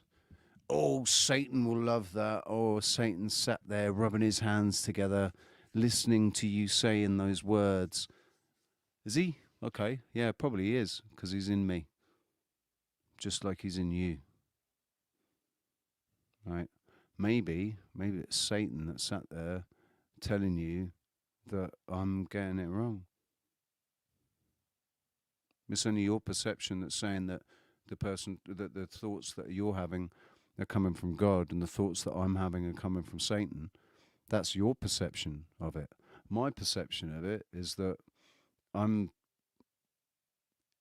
hearing the truth. I'm recognizing the truth when I hear it, and I'm recognizing deception when I hear it and when I see it.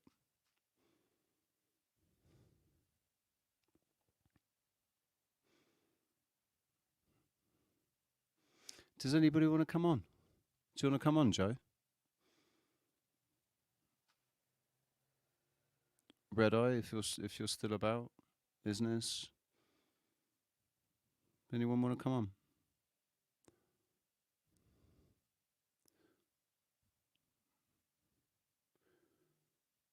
Or do you want me to sing another song?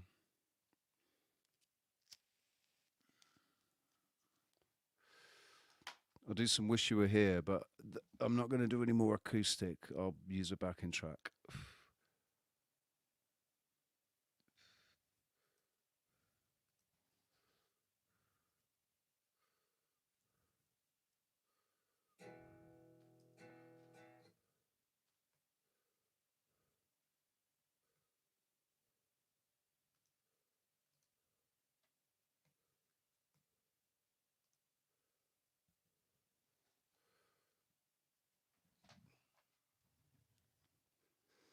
Just give me a Mr. Spock. Give me a Mr. Spock sign if you want me to sing another song. And I've got one lined up, but I'll take some suggestions. I've got Pink Floyd lined up.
I don't know Blowing in the Wind. That's Bob Dylan.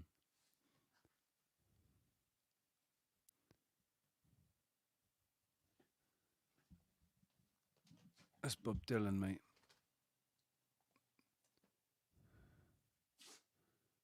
What's lost another long-time friend? Oh, dude. Sorry to hear that, man. Really sorry to hear that.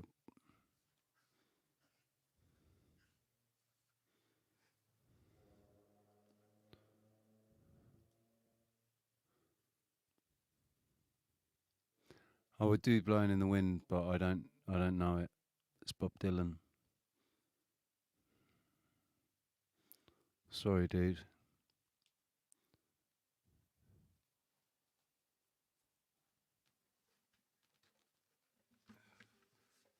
I was going to do Brick in the Wall, but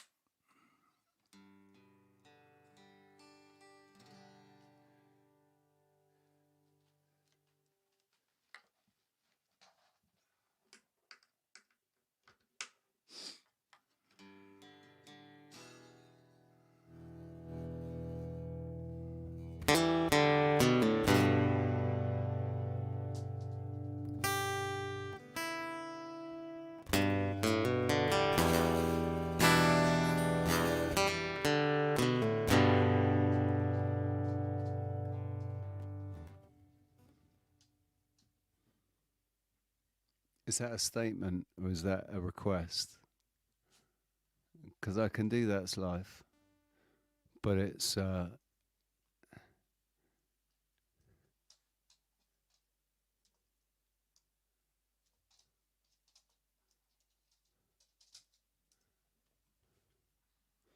don't know how to play it.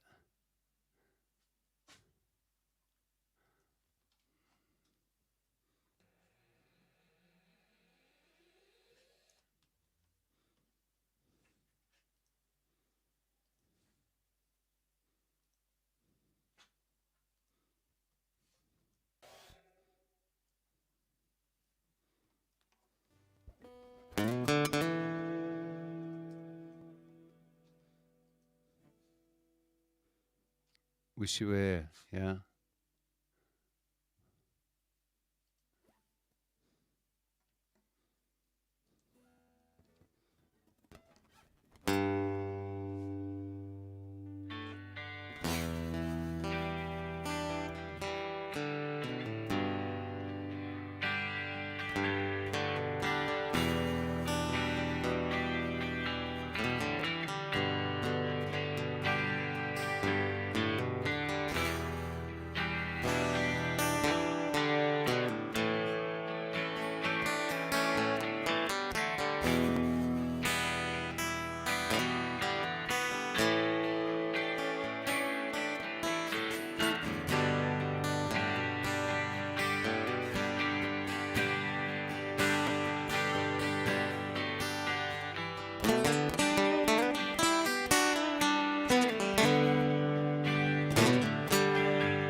So you think it can tell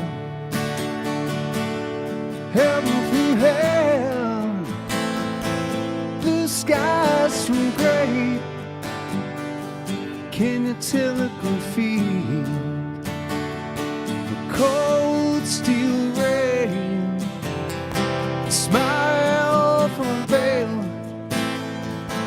Do you think you can tell? Did they get you to trade your heroes for ghosts, hot ashes for trees, hot air for a cool breeze?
the same old ground.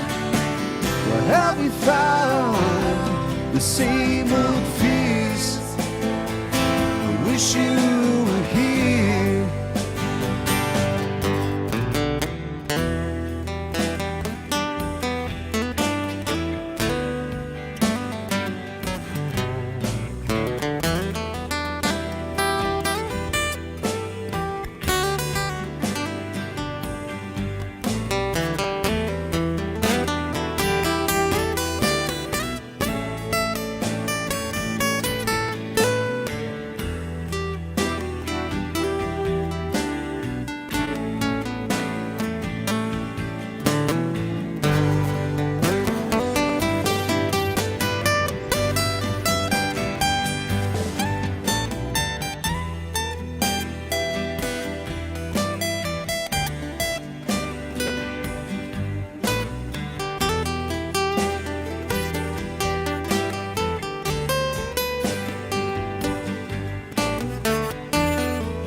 Here you go, Blue.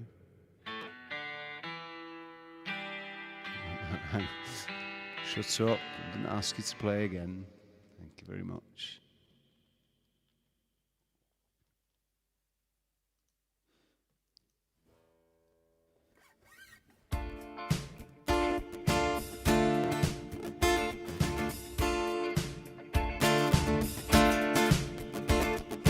We don't need no education.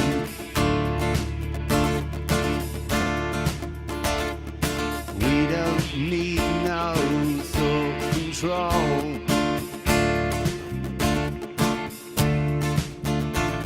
No dark sarcasm in the classroom.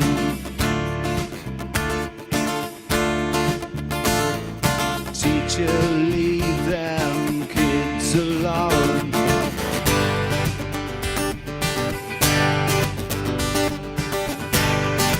Hey, teacher, leave them kids alone.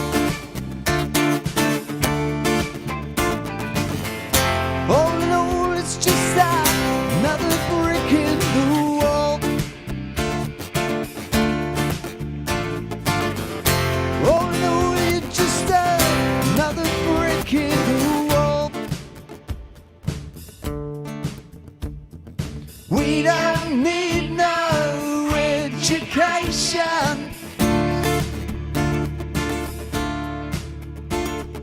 We don't need no thought control. No dark sarcasm in the classroom. Teachers, leave those kids alone.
Hello?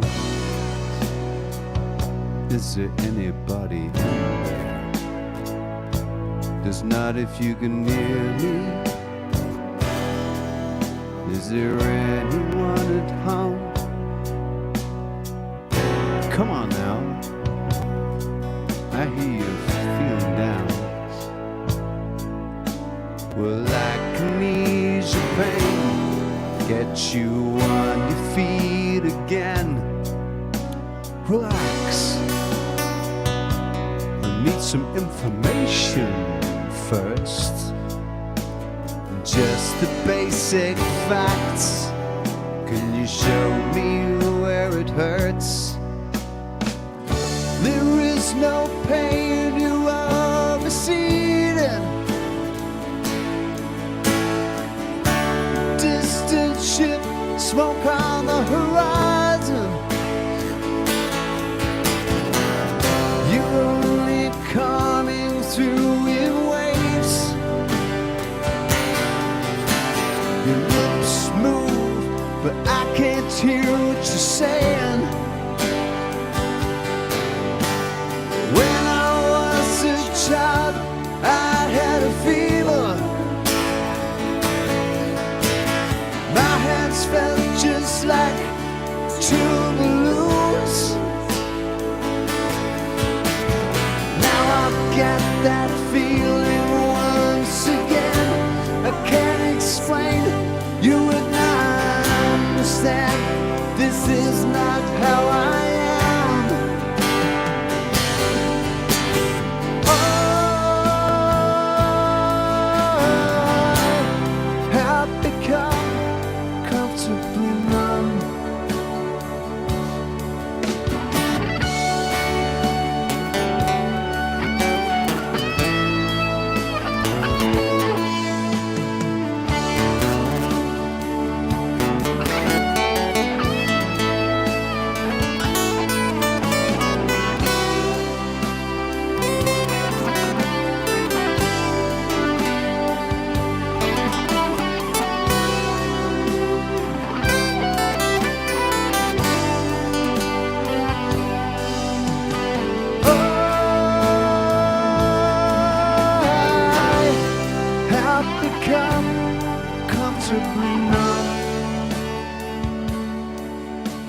Okay, just a little pinprick. There'll be no more, but you may feel a little sick. Could you stand up? I do believe it's working good. That'll keep you going through the show. Come on, it's time to go. There is no pain, you are receding.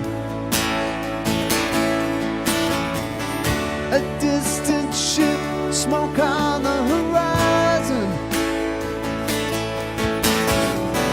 You're only coming through in waves. Your lips move, but I can't hear what you're saying. When I was a child, I had a fleeting glimpse out of the corner of my eye. I turned to look, but it was gone. I cannot put my finger on it now. The child is grown, the dream is gone.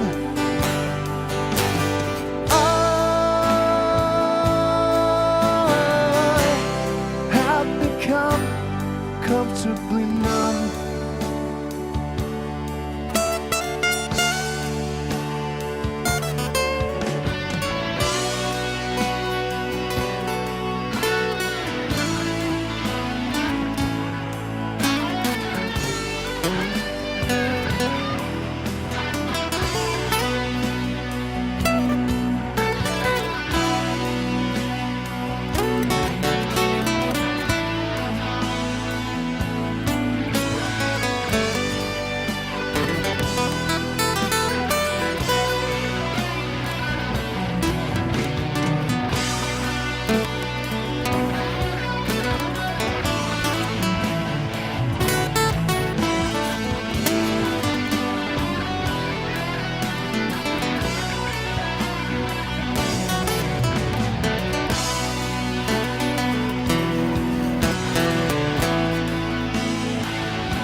So there we go.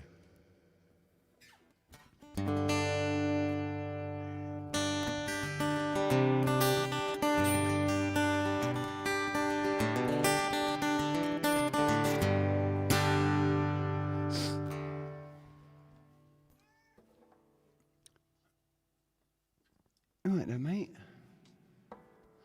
Say hello.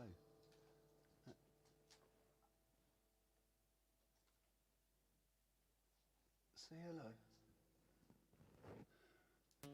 Come in to announce that he's here. Your food's there, mate.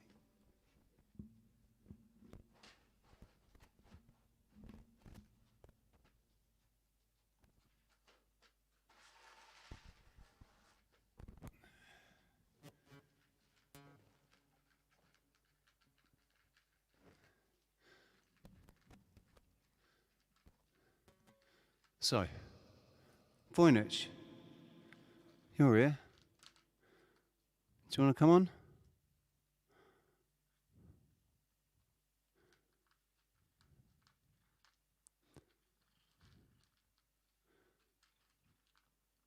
Do you want to come for a chat, or shall I? Actually, I need to take the dogs out. I'm gonna leave you with an acoustic, the one that I started with.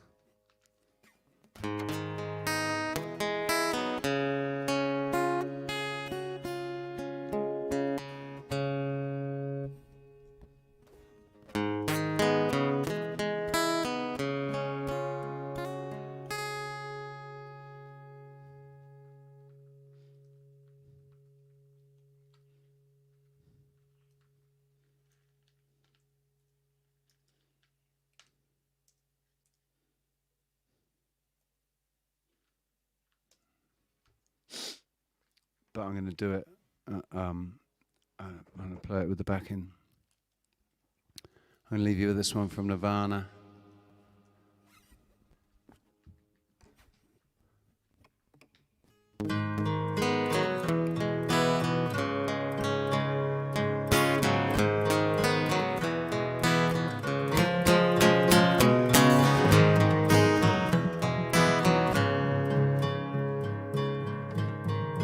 I missed my cue because I had to mess with the volume.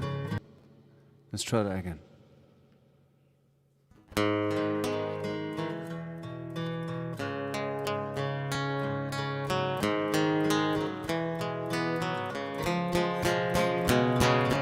She eyes me like a Pisces when I am weak.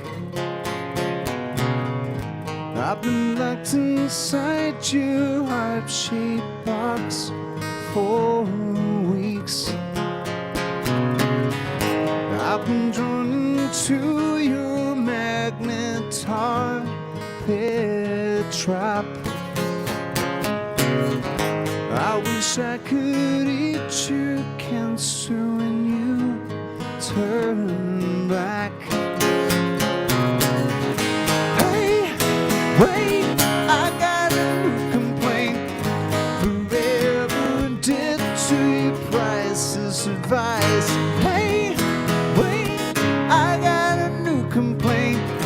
Forever indebted to your priceless advice. Hey, wait, I got a new complaint. Forever indebted to your priceless advice. Your thighs,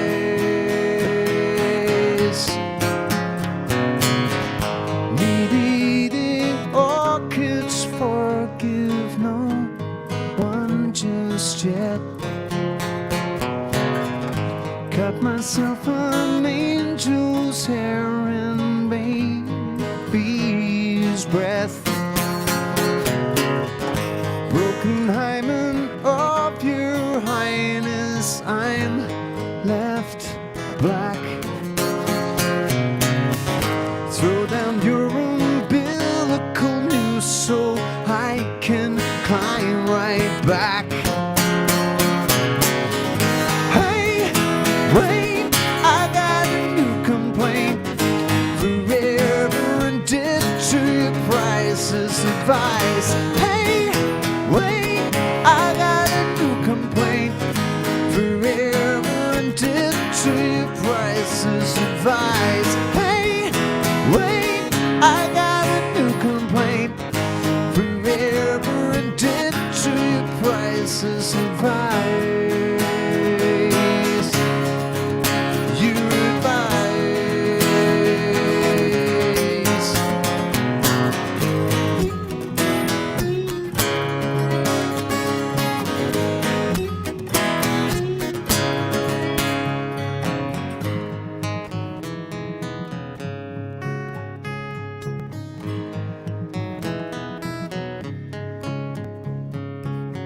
She eyes me like a Pisces when I am weak.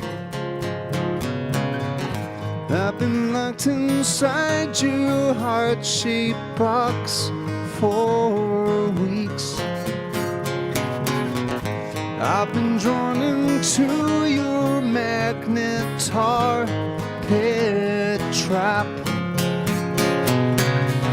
I wish I could eat your cancer when you turn black. Hey, wait, I got a new complaint.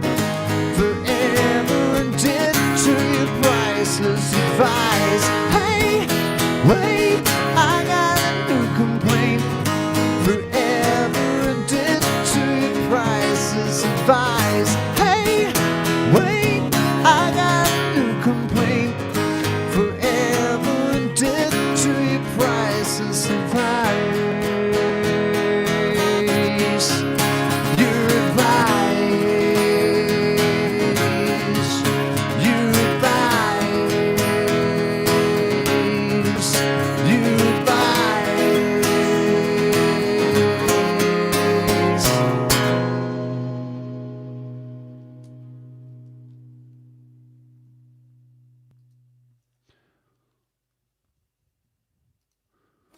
So,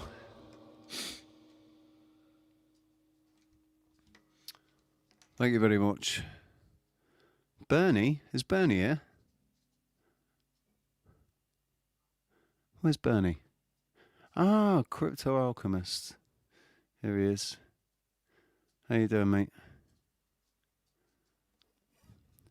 I'm gonna end the stream now. 2 hours, 2 hours and 20 minutes nearly. I didn't play for that long, but yeah. Thank you very much for being here. And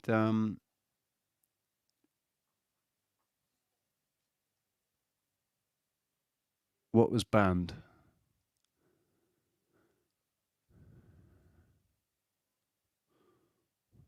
What was banned, Voy?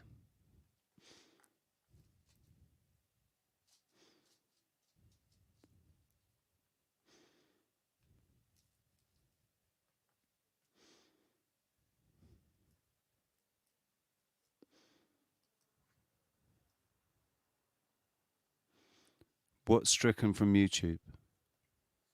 You've just been. You just got a strike.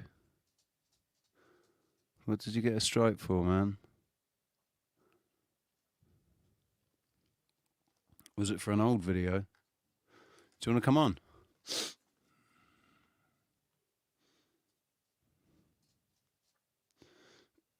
I've got to take the dogs out for a pee. But I can keep the stream going for 10 minutes while I go for a walk. And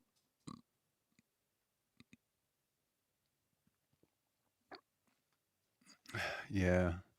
Unfortunately, Void, that's a blanket term, man. It's a blanket term. It's like saying that all white people are evil. You know?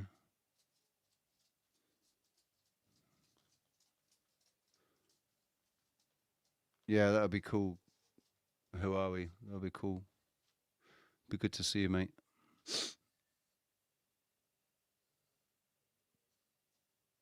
So yeah, I'll take a vote. Like, I can end the stream, or I can keep the stream going. I think might have some data on my phone, so I can join the stream. We can go for a walk. So.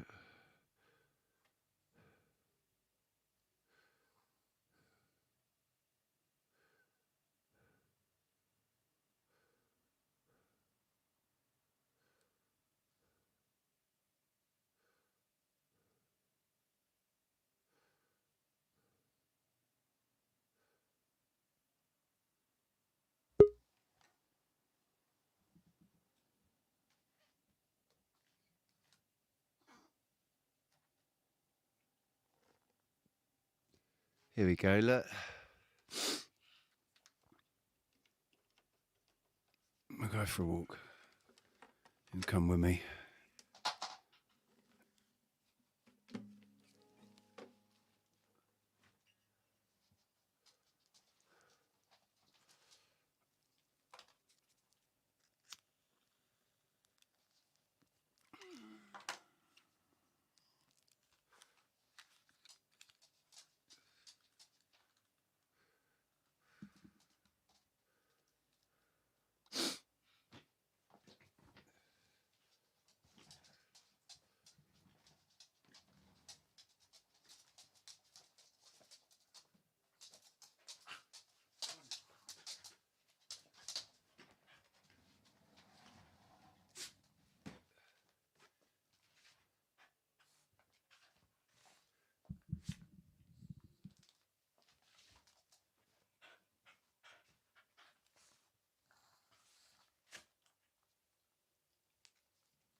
I'm just going to put you in my pockets.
That's an echo.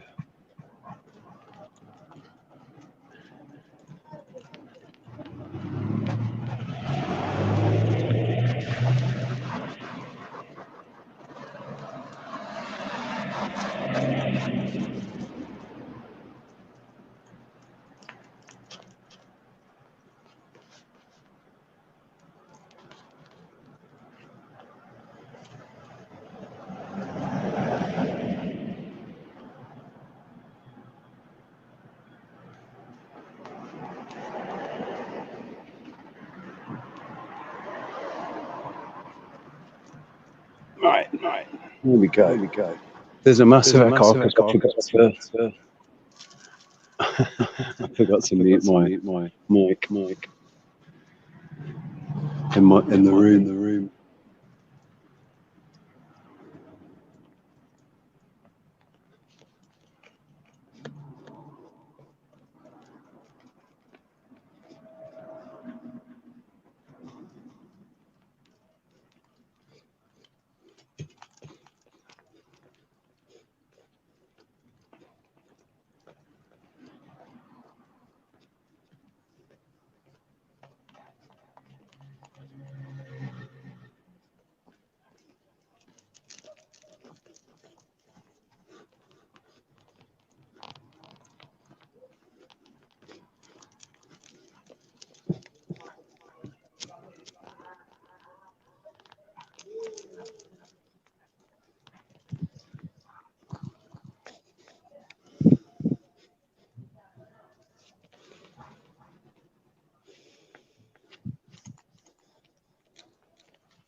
There you go.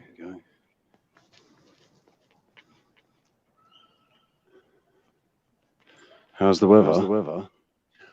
Weather's beautiful. Clear sky.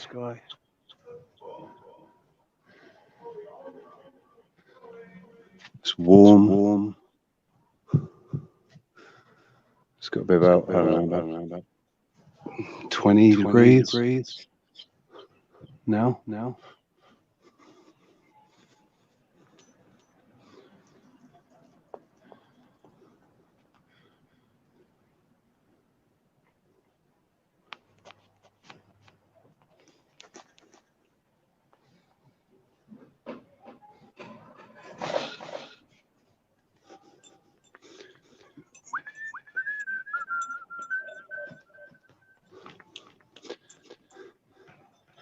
Alfie.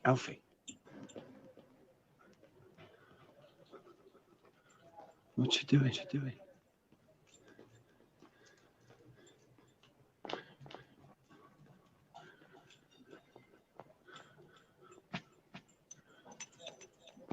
Where are you, Isness?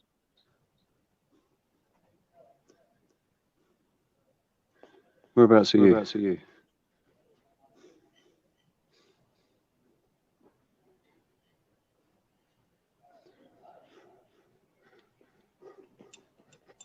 Come on, I think.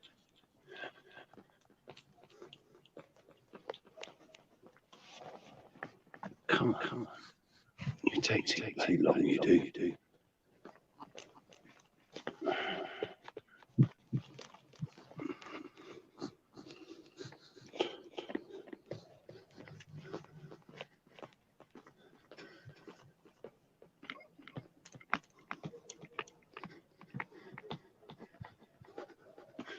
Alfie, come here.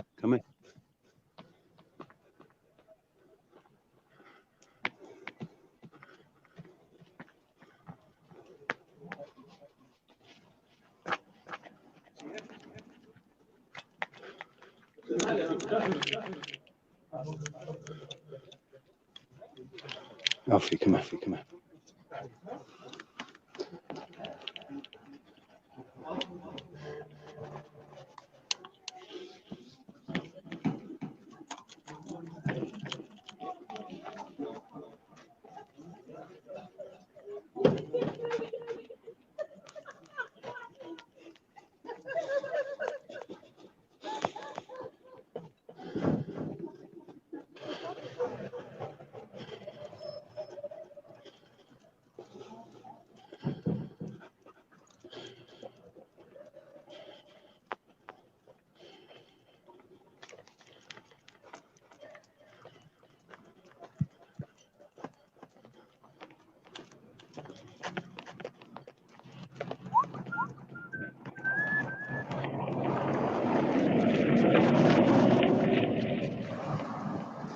It's such a long thing.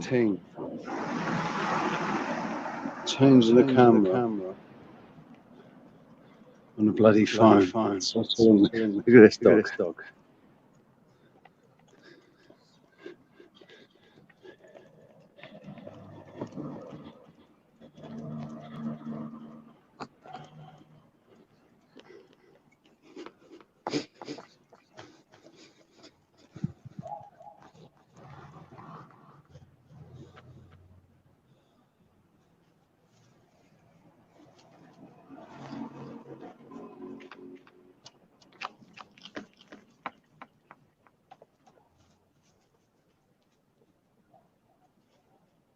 No.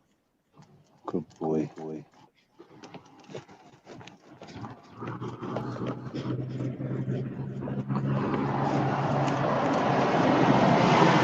It's a nice night tonight. The stars are bright.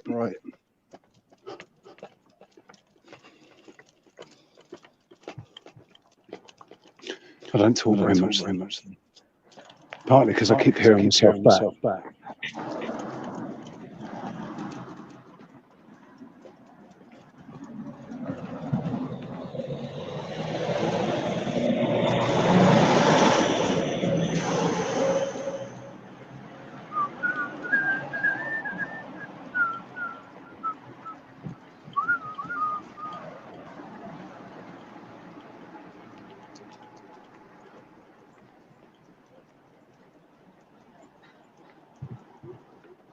This place here.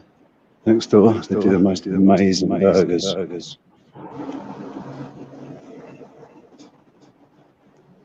Cheapest one is €6.50. Smashed cheeseburger. It's lovely. All right, here we are. Back at home.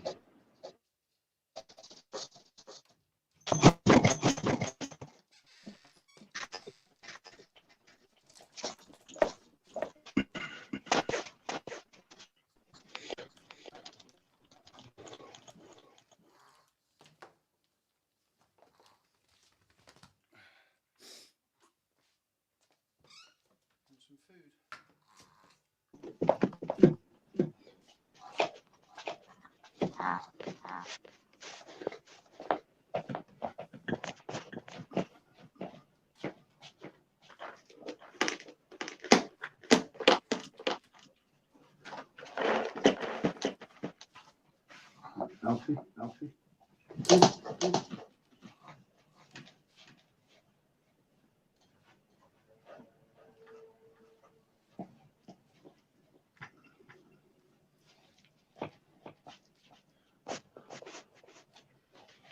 I actually want to make some coffee. Who have we got still here? 9 people still here. Isn't this magic? I'm keeping you up. 17 degrees, -8. Yeah, when I said 20 degrees, I meant 20 degrees centigrade, not Fahrenheit. 20 degrees centigrade. It's probably in the 70s Fahrenheit. I make coffee.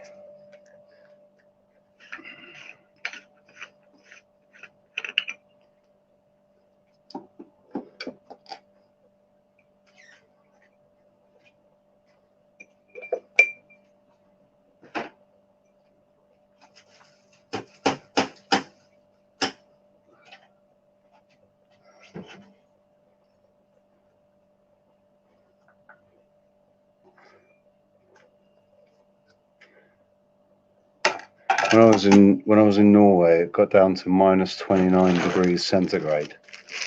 I don't know what that is in Fahrenheit, but it was bloody cold. But it was all right. It was a doable cold. It wasn't a wet cold. It wasn't damp. There wasn't high humidity.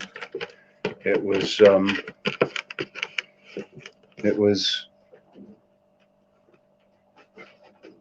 very dry cold.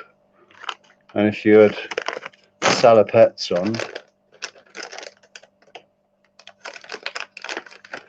and a vest and a jumper and a jacket, you were warm and you had decent boots on. If you wore the right attire, it didn't get cold. Whereas in the UK, it gets so cold in the UK that it doesn't matter if you're wearing the right attire. Like, unless you walk around everywhere and seriously in salopettes and bloody like you're dressed for Norway, you freeze your ass off because it's so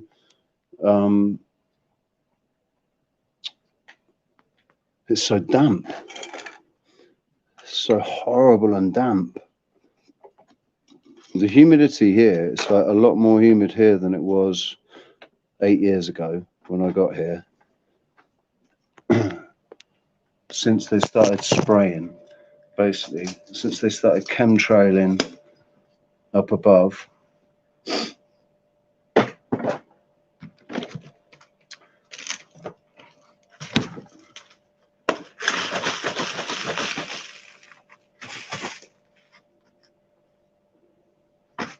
that was in 2017 when they started doing that. I noted it. I specifically noted it when they started doing it.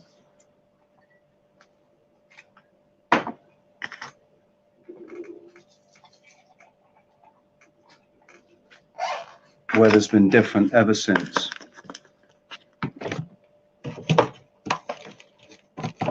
Sorry, I'm just preparing.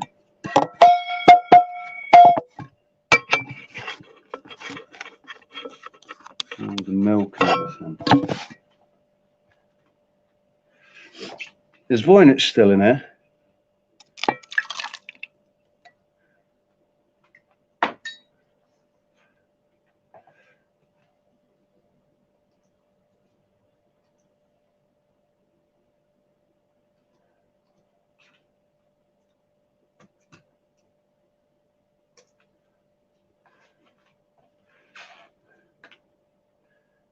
There's a link. There's a link to come and join the come and create a panel, join the panel, whatever. There's a link, come on and have a chat. That was the whole point of me continuing the stream.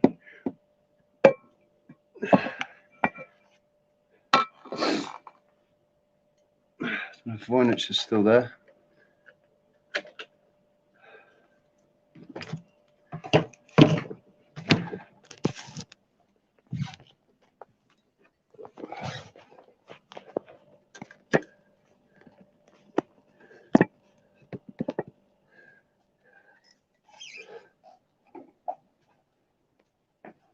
I'm just going to take a trip to the kitchen.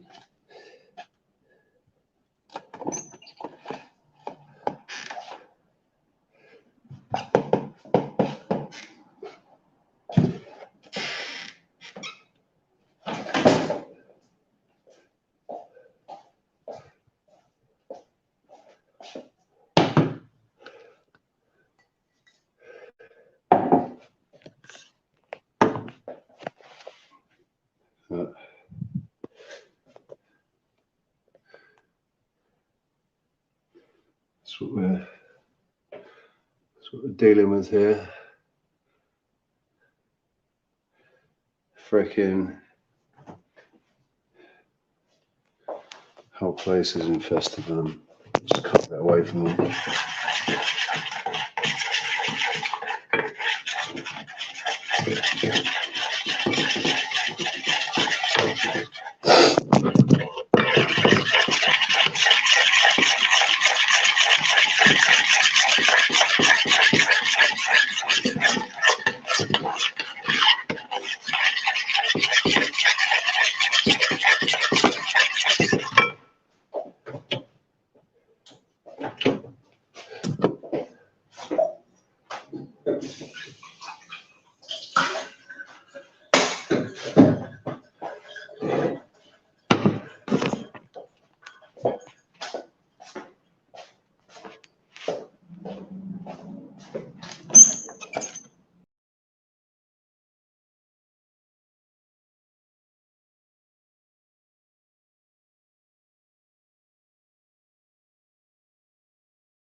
Right, can you hear me okay?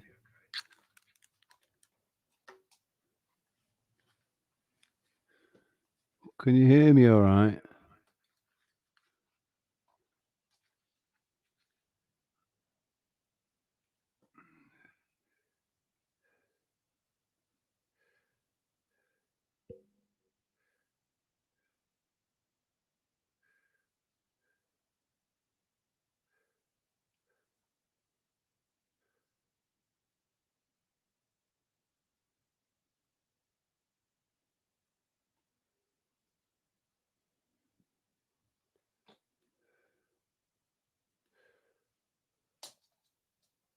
I just see the PayPal as well, the second PayPal that I got. Thank you very much for that.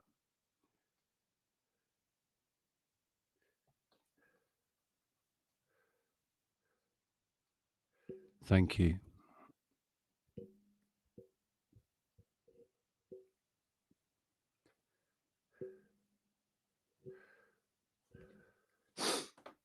So I'm waiting for someone to join. Is nobody going to join? People, no. I mean, it's not like you're scared to come and talk to me, is it? Don't be scared to come and talk to me, are they? Where is Voynich? I've got to go and get my coffee in a second, but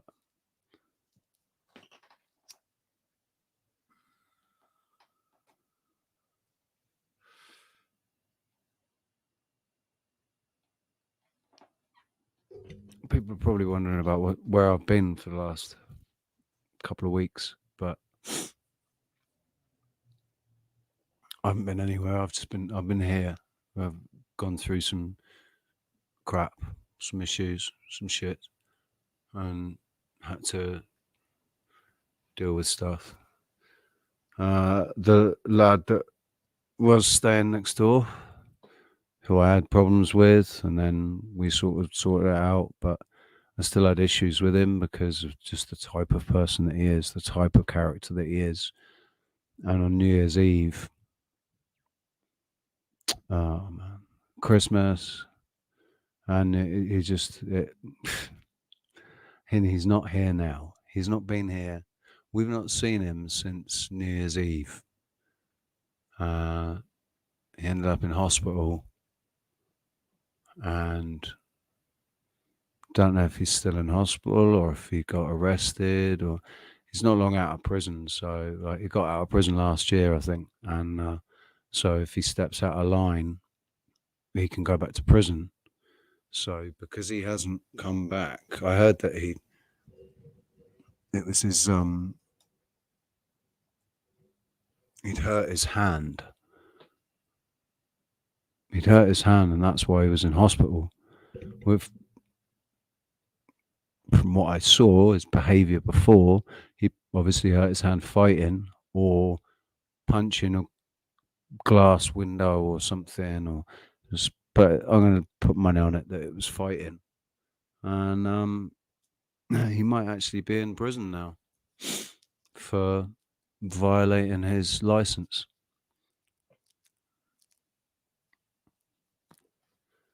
Because if it's like the UK and he was released on license, then he would have been, and he's got done for fighting, and that's violating the license. So they can send him back to prison.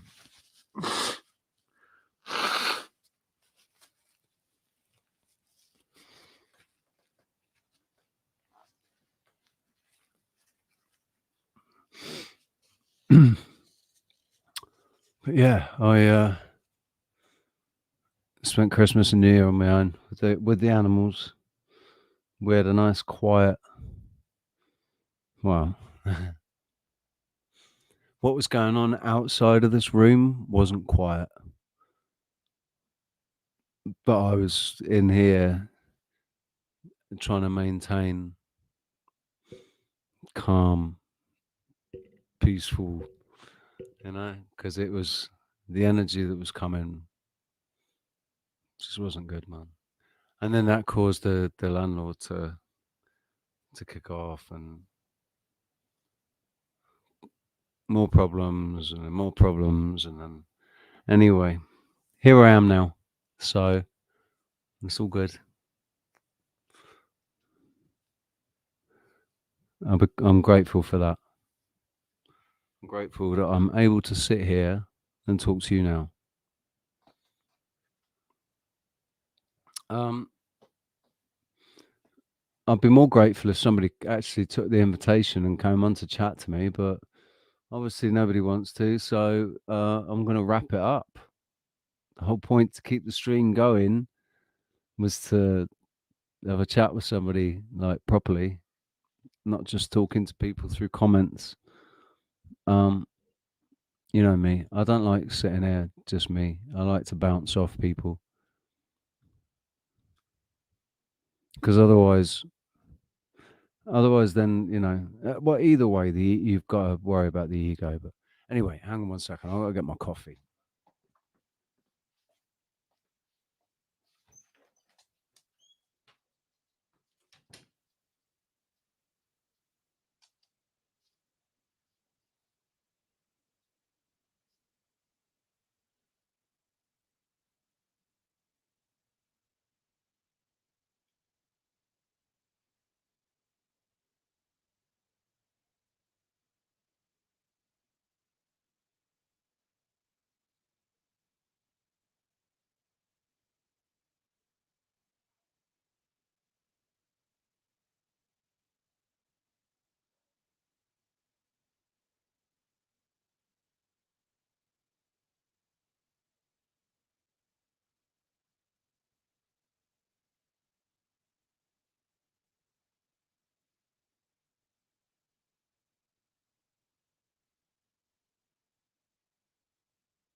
Cheers. Well, Voynich obviously dipped in and dipped out again.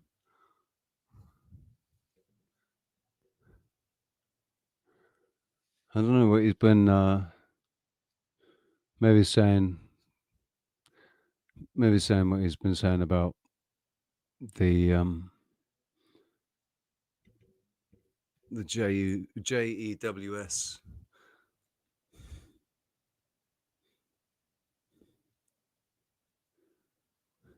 Yeah, isn't it? I don't.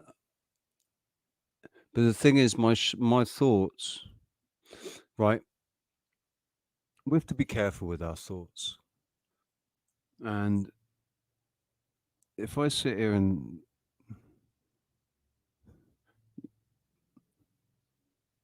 I can get lost, or go off on a tangent, and I don't think I don't know that it's useful to anybody.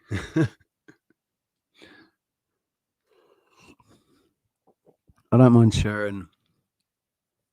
I don't mind sharing the gift um, that I was blessed with, the ability to sit here and make music.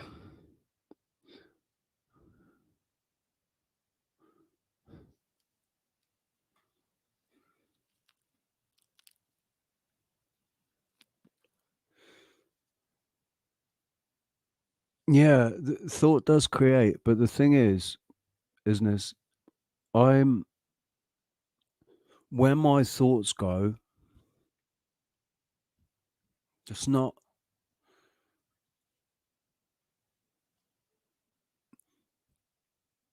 If our words can breathe life into something,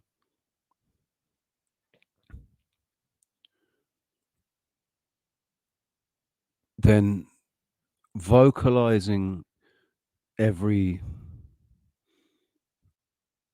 vocalizing everything isn't good, is it? Because you breathe some life into it. And there's things that we don't want to suppress. We don't want to suppress them, but we don't have to express them. So we, like, I try to internally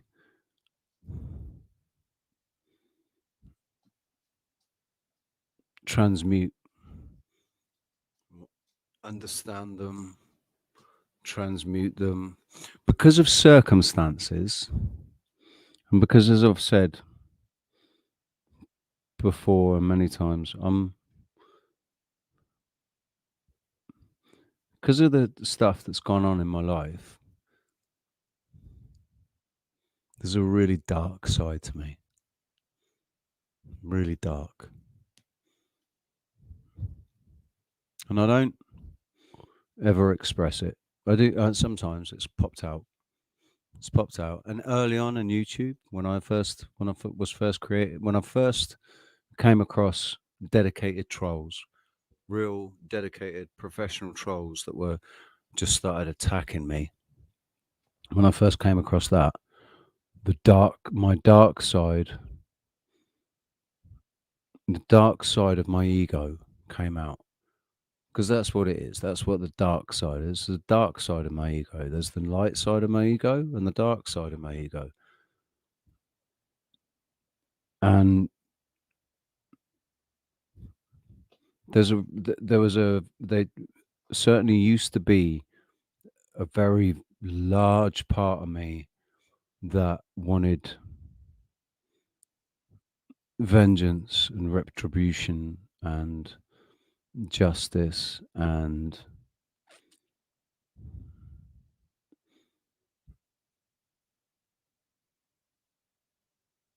all of those things that are really deep rooted in anger and fear and ignorance, massively ignorance. Right? Not being able to understand why things happened the way they did, why people behaved the way they did, just why things played out the way they did, and having seeing the same things over and over and over and over and over again, and trying to recognize why. How much of that was a lesson for me, and how much of it was seeing clearly, and like with what I'm witnessing. So I witnessed it within myself,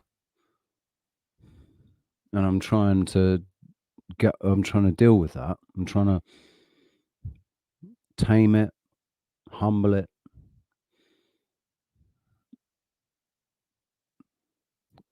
and definitely control it. Like to be in control, to be in control of myself, to be in control of to be in control of the energy that I'm allowing to be expressed out to other people.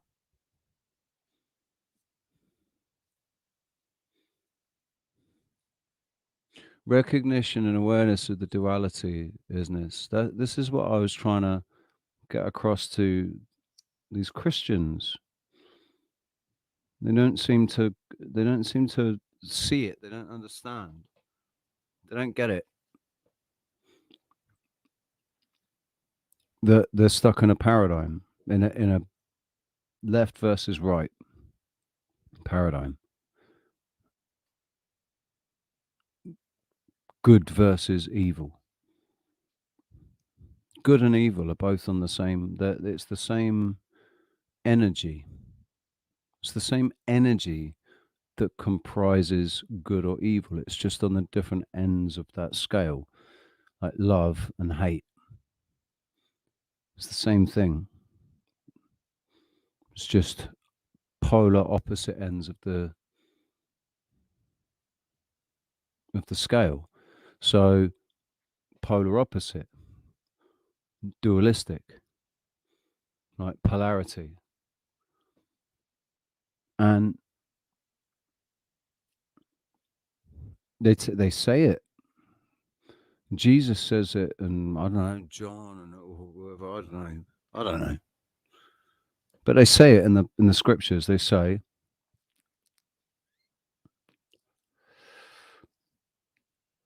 be in the world, not of it. Like, basically, we're here to witness what's going on, but not take part in it. That's how I understand that. There is no light without darkness. Exactly. But what is darkness? What is darkness? Darkness is not a thing, is it? Darkness is only the absence of light, isn't it? Isn't darkness just the absence of light? Like a shadow is not a thing. A shadow is the absence of something.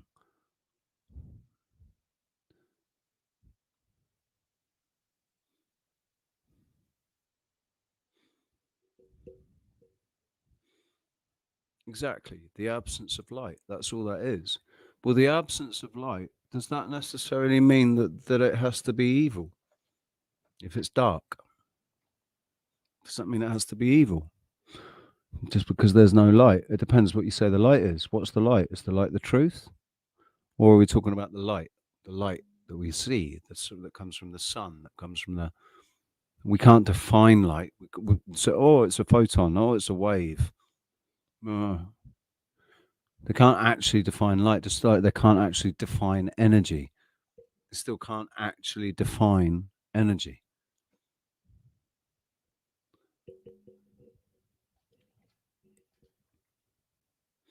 If you're not perceiving the heart's voice, then you're in darkness, aren't you? That means that. But then that you could just say then that just relates to the truth. So the truth is the light.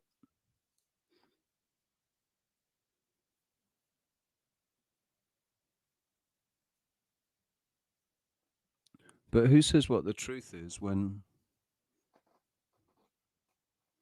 all of the people that we should be able to trust, that are supposed to be teaching us and guiding us, helping us to become fully realized potential, as human beings, as men and women, living men and women, living their life on this earth, we trusted for so long that the people that were teaching us how to do that, how to navigate, and the best of, they had our best intentions at heart, and they wanted the best for us, to be the best that we could be. And then we find out that they've been lying through their teeth.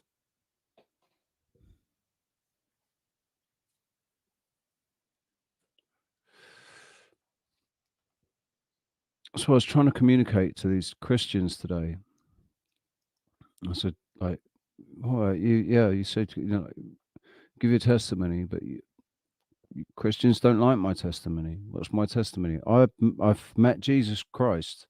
I prayed for Jesus to help me, to give me I needed confirmation. And what I perceived in my mind's eye, because what I felt, the energy and the glow that I perceived, like this golden being appeared next to me and put his hand on my shoulder and said, whispered in my ear, "You've got this. What you're doing is right. You've got it. Carry on." And that gave me the confirmation that empowered me and enabled me to do what I was trying to do, which was get this fucking nasty, dark thing that was in my apartment and trying to make me go to sleep, trying to like I was actually started to lose consciousness at 11 o'clock in the morning when I've been up for 2 hours and drunk a coffee, and I just wanted it out. I wanted it out of my room. Didn't have any permission to be in my presence, and all I wanted was confirmation from the man, JC. I just wanted confirmation from him that I had authority over this thing that was trying to come into my presence, that was trying to invade my being. I had authority over it, and just came down and said, "Yeah, you got this. You got this." So, with the power and authority vested in me as a human, as a created being, created by God, all of the all of the angels were made to bow to humanity, to the living man that was created in the biblical paradigm. In the biblical paradigm.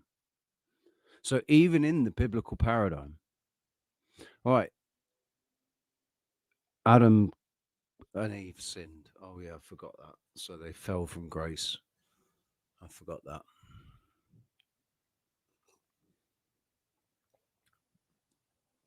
Knowledge and wisdom. You can obtain as much knowledge as you want, but if you don't know how it applies, if you don't have the wisdom to know how that knowledge is applied or applies to life, the best example being knowledge says that a tomato is a fruit. Knowledge will tell you that tomato is a fruit, but wisdom will tell you that you don't put that fruit in a fruit salad. You don't put tomato in a fruit salad with pineapple and then other fruit. So wisdom is far more valuable than knowledge. But like true wisdom can only come through experience. When you have young people who appear to be wise, I think it's because they have old souls that have the wisdom that the soul knows. The soul has way more. The soul contains the wisdom and the connection and the humility that should be experienced when you realize that you're carrying a soul that's could have been here for 2000 years. You don't know. I don't know. That's how I feel. I feel like I'm humbled and I'm honored to be the vessel for a soul that's done this so many times before. I'm able to know. I just know things that I've not experienced, but I just kind of know because maybe the soul experienced it in a previous incarnation. This is what cracks me up. How much research have Christians actually done into Christianity? Because I was trying to explain today that, hang on a second, Christianity is older. Christianity existed before Jesus. Christianity existed before Jesus. And there was a form of Christianity that existed after Jesus, but it got demonized by the Catholic Church. And then, we had the Cathars and the slaughter of the Cathars and everything. But that was Christianity. They say, oh no, it's Gnostic. It was pagan. It wasn't Christianity. It wasn't Christianity because it existed before Jesus. Jesus was the Christ. Christ is a concept from Christianity, and Jesus was spoken about before he came. Therefore, Christianity existed before Jesus. But we have to just, they just trust, they just say, oh no, but because the Catholic Church said that Gnostic Christianity was actually pagan worship, and the Cathars were pagans that deserved to be slaughtered and burnt at the stake and beheaded and hung, drawn, and quartered, and all the horrible things that happened to the Cathars, because the Roman Catholic Church said so. The Roman Catholic Church, that I don't even need to say, do I? You all know what the Roman Catholic Church does. We all know what they do. We all know what they've done, what they're continuing to do. We all know. Everybody knows. It's been a running joke my entire life. Oh, look at him. He's sweating like a priest in a playground. You know?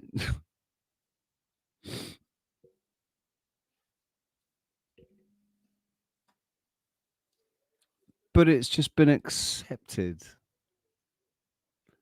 Like, what's the word? Is it tacitly?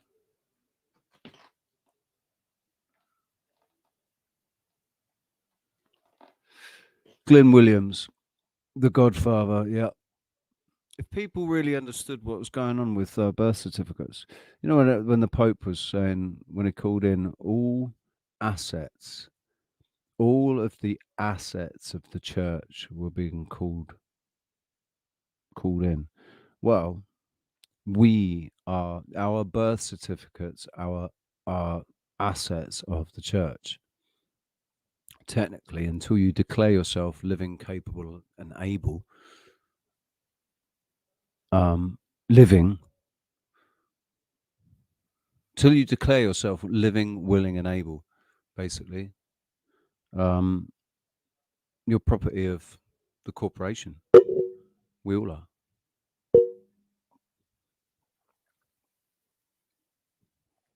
Oh no, but it's like, but yes, the church and the Pope and everything, they're all evil, and it's all evil. But this doctrine that they've been ramming down everybody's throats, that's true.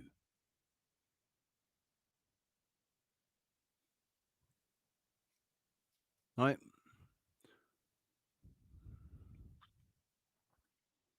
How is it that some people are able to think critically about some things, but they're not able to think critically about others?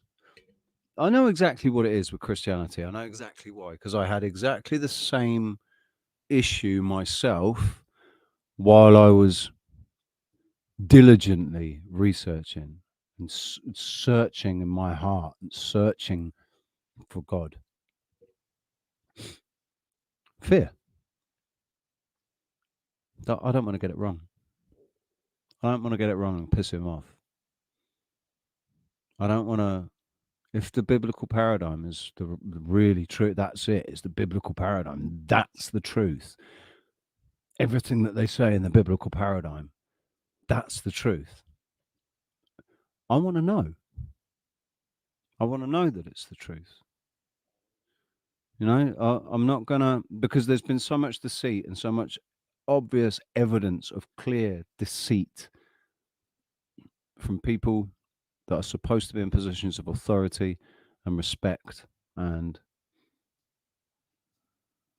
they're supposed to be wise. They're supposed to be, I thought they were passing down this knowledge. Well, that's not what they've been doing. So I have to question it. I have to question everything. And I'm not going to just go back 50 years.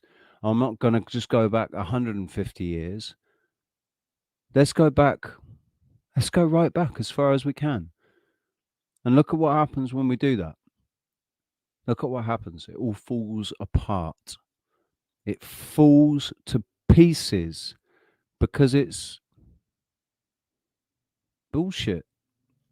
The entire historical narrative that they've given us doesn't hold water. You got the likes of Jason Brashears showing the chronology. We got Michelle Gibson and Bernie and Cam and John Levi and Paul Cook showing us, and all. I think this has all come from Sylvie. I think everybody that's researching mud floods came across Sylvie first. Oh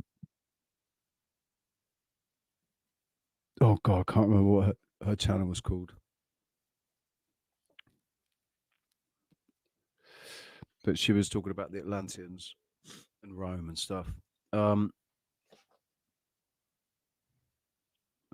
As soon as anybody scrutinizes anything, it falls apart.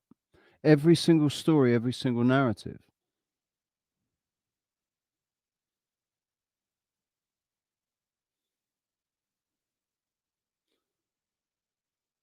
Glenn, I absolutely agree. It is. It's amazing times that we're living in. It's difficult not to get frustrated. It's difficult not to get angry and disappointed. And it's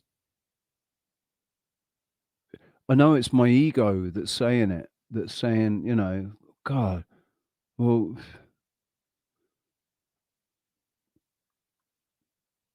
is that not, haven't I had enough? Can't some good things start happening? Does it? Do I have to keep? I constantly? I'm not allowed to climb out of the pit or out of the pool or whatever. I have to constantly be paddling to keep my head above water, just away from the shore. I'm not allowed to get out and start walking.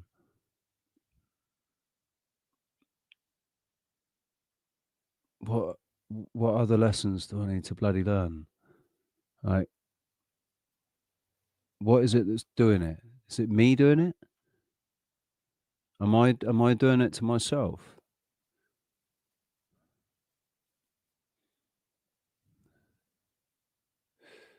Do you want to come on for a chat, Glyn?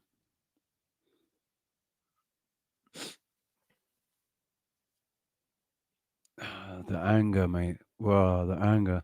The anger is like I thought for a really long time that I needed the anger. I needed to keep hold of the anger because I always knew it would be a useful tool.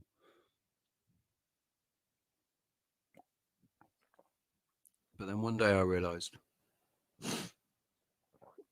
it's one of the things, one of the many things that I had to let go of. There were memories that I had to let go of, and anger.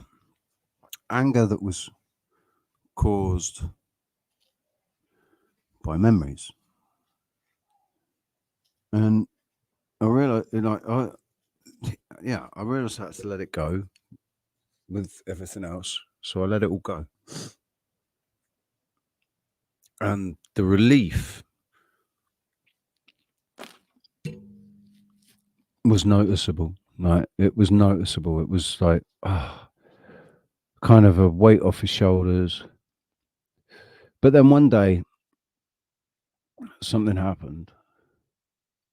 And like, for a short time, I wasn't angry. I didn't get angry about anything. I just wasn't angry. And then one day, something happened, and there it was. Anger, that anger. Furious anger. And I'm always checking myself. Right? Is that my ego? Is it my ego saying that it's righteous? Yeah, it is. Partly it is. But I think part of it is because it is. It's righteous anger. I'd have righteous anger about some things. Like having to sit there and listen. Well, I don't have to, so I don't. But you know, if you choose to listen to what they're saying, you have to sit there and listen to what they're saying. So when I choose to sit there and listen to what Joe Biden's going to say, or what Rishi Sunak's going to say, or what Macron's going to say, or Jacinda Ardern, or any of these world leaders, the anger inside, whoa. I can't watch them for long. I can't watch them for very long because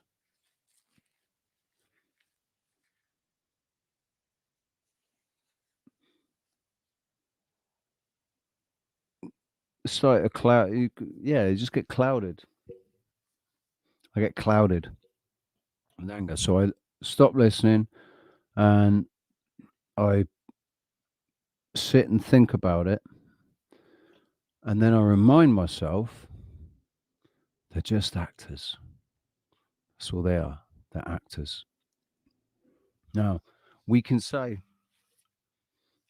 no, but everything that is, they're real people. They're real people, and what their job is real. What they're doing, everything, it's all real, and all the stories about the children and all everything, it's all real.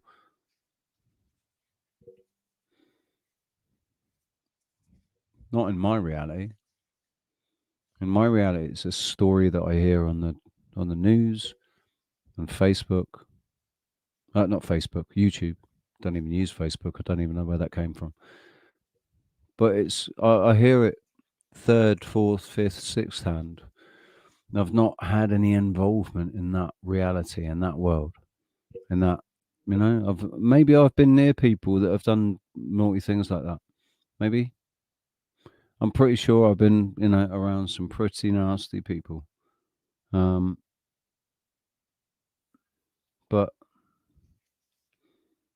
it's never actually been a part of my life in any other way other than a background story in the movie that is my life for me.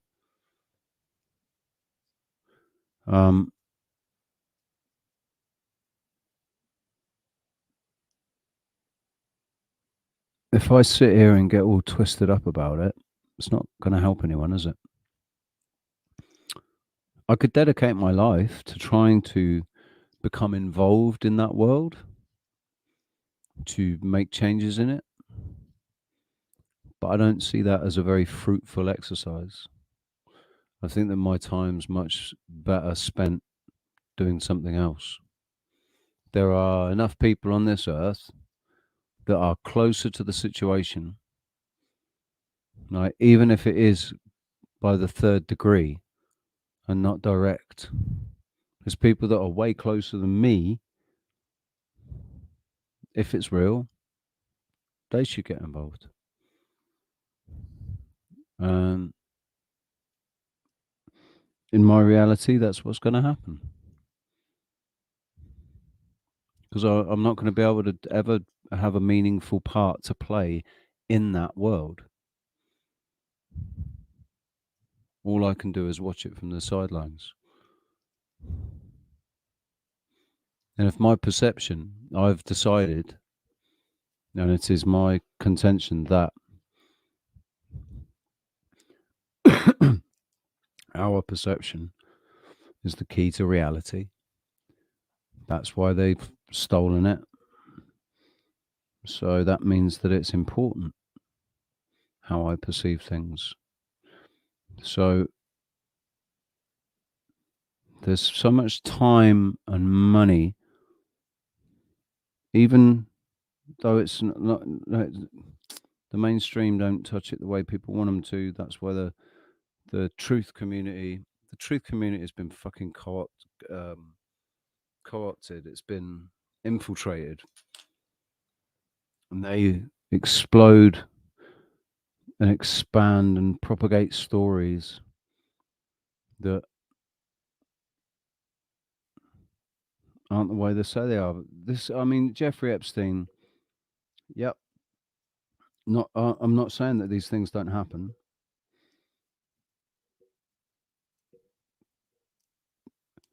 But what if everything that you see on the TV screen really is just a production?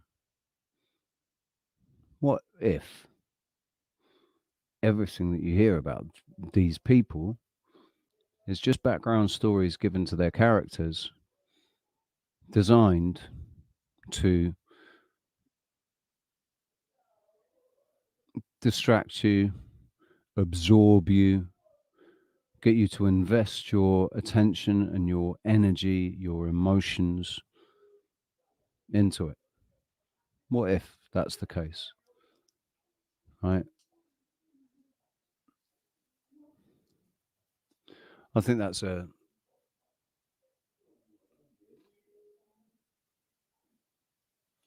sounds like maybe the chap that I was talking about earlier that we haven't seen since Christmas. It sounds like maybe he's back.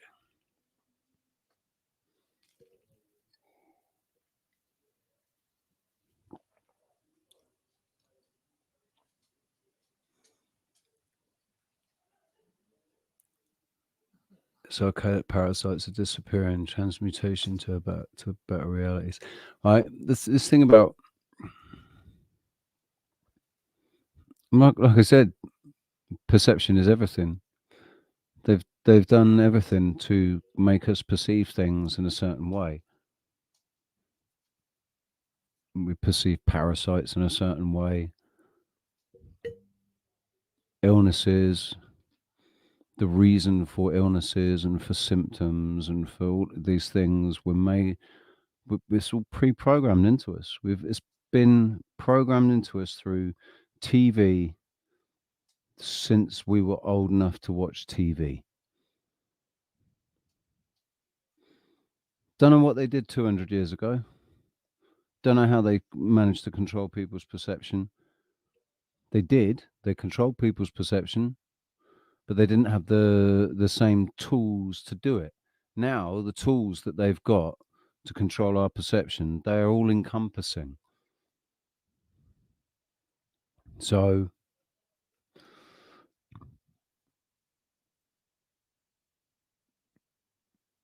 if anyone in authority is going to tell me to perceive something in a certain way, I'm going to perceive it in a different way. I'm going to say, you know what? If you're telling me the sky's blue, I'm going to say it's orange. You know, I'm going to perceive blue to be orange from now on, or something like that. The trouble is there are minds greater than mine that have worked on this and are behind this. The minds behind this deception, this entire deception, are far greater than mine. So, but the minds that are playing now aren't the minds that conceived of this deception. They're just the beneficiaries of the work that's been done up until this point. I'm pretty proud of the fact that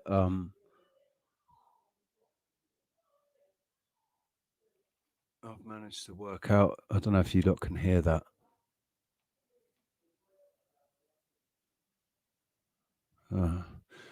Yeah, I've managed to work out what I've managed to work out, despite everything that they've done to stop us working it out.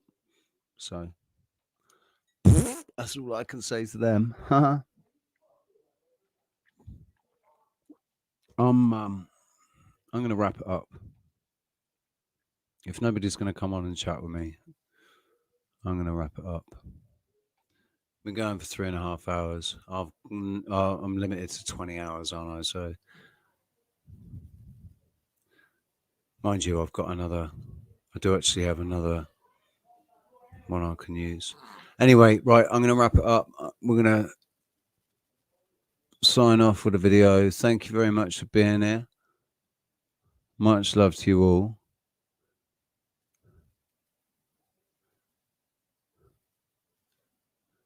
Where's it gone? There it is. Right. Much love. See you later, peeps. The higher you build your barriers, the taller I become. The farther you take my rights away, the faster I will run.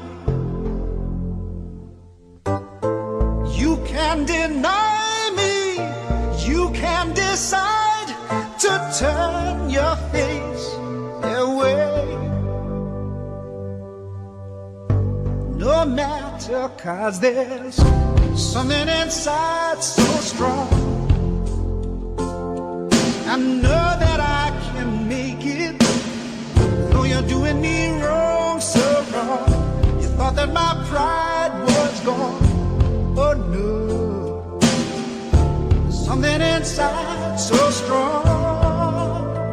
Oh, something inside so strong.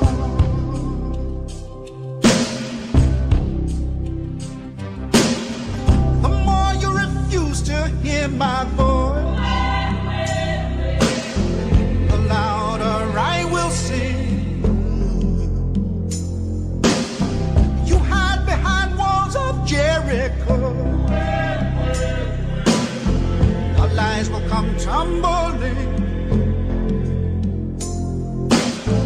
Deny my place and time, you squander wealth that's mine. My light will shine so brightly it will blind you, 'cause there's something inside so strong, so strong. I know that I can make it, though you're doing me wrong, so wrong. You thought that my pride was gone. Oh no, something inside so strong. Oh, something inside so strong.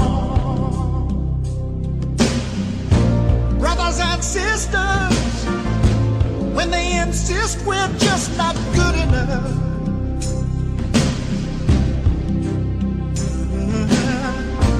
but we know better, just look them in the eyes and say, we're gonna do it anyway, gonna do it anyway. Something inside so strong, and I know that I can make it, though you're doing me wrong, so wrong. You thought that my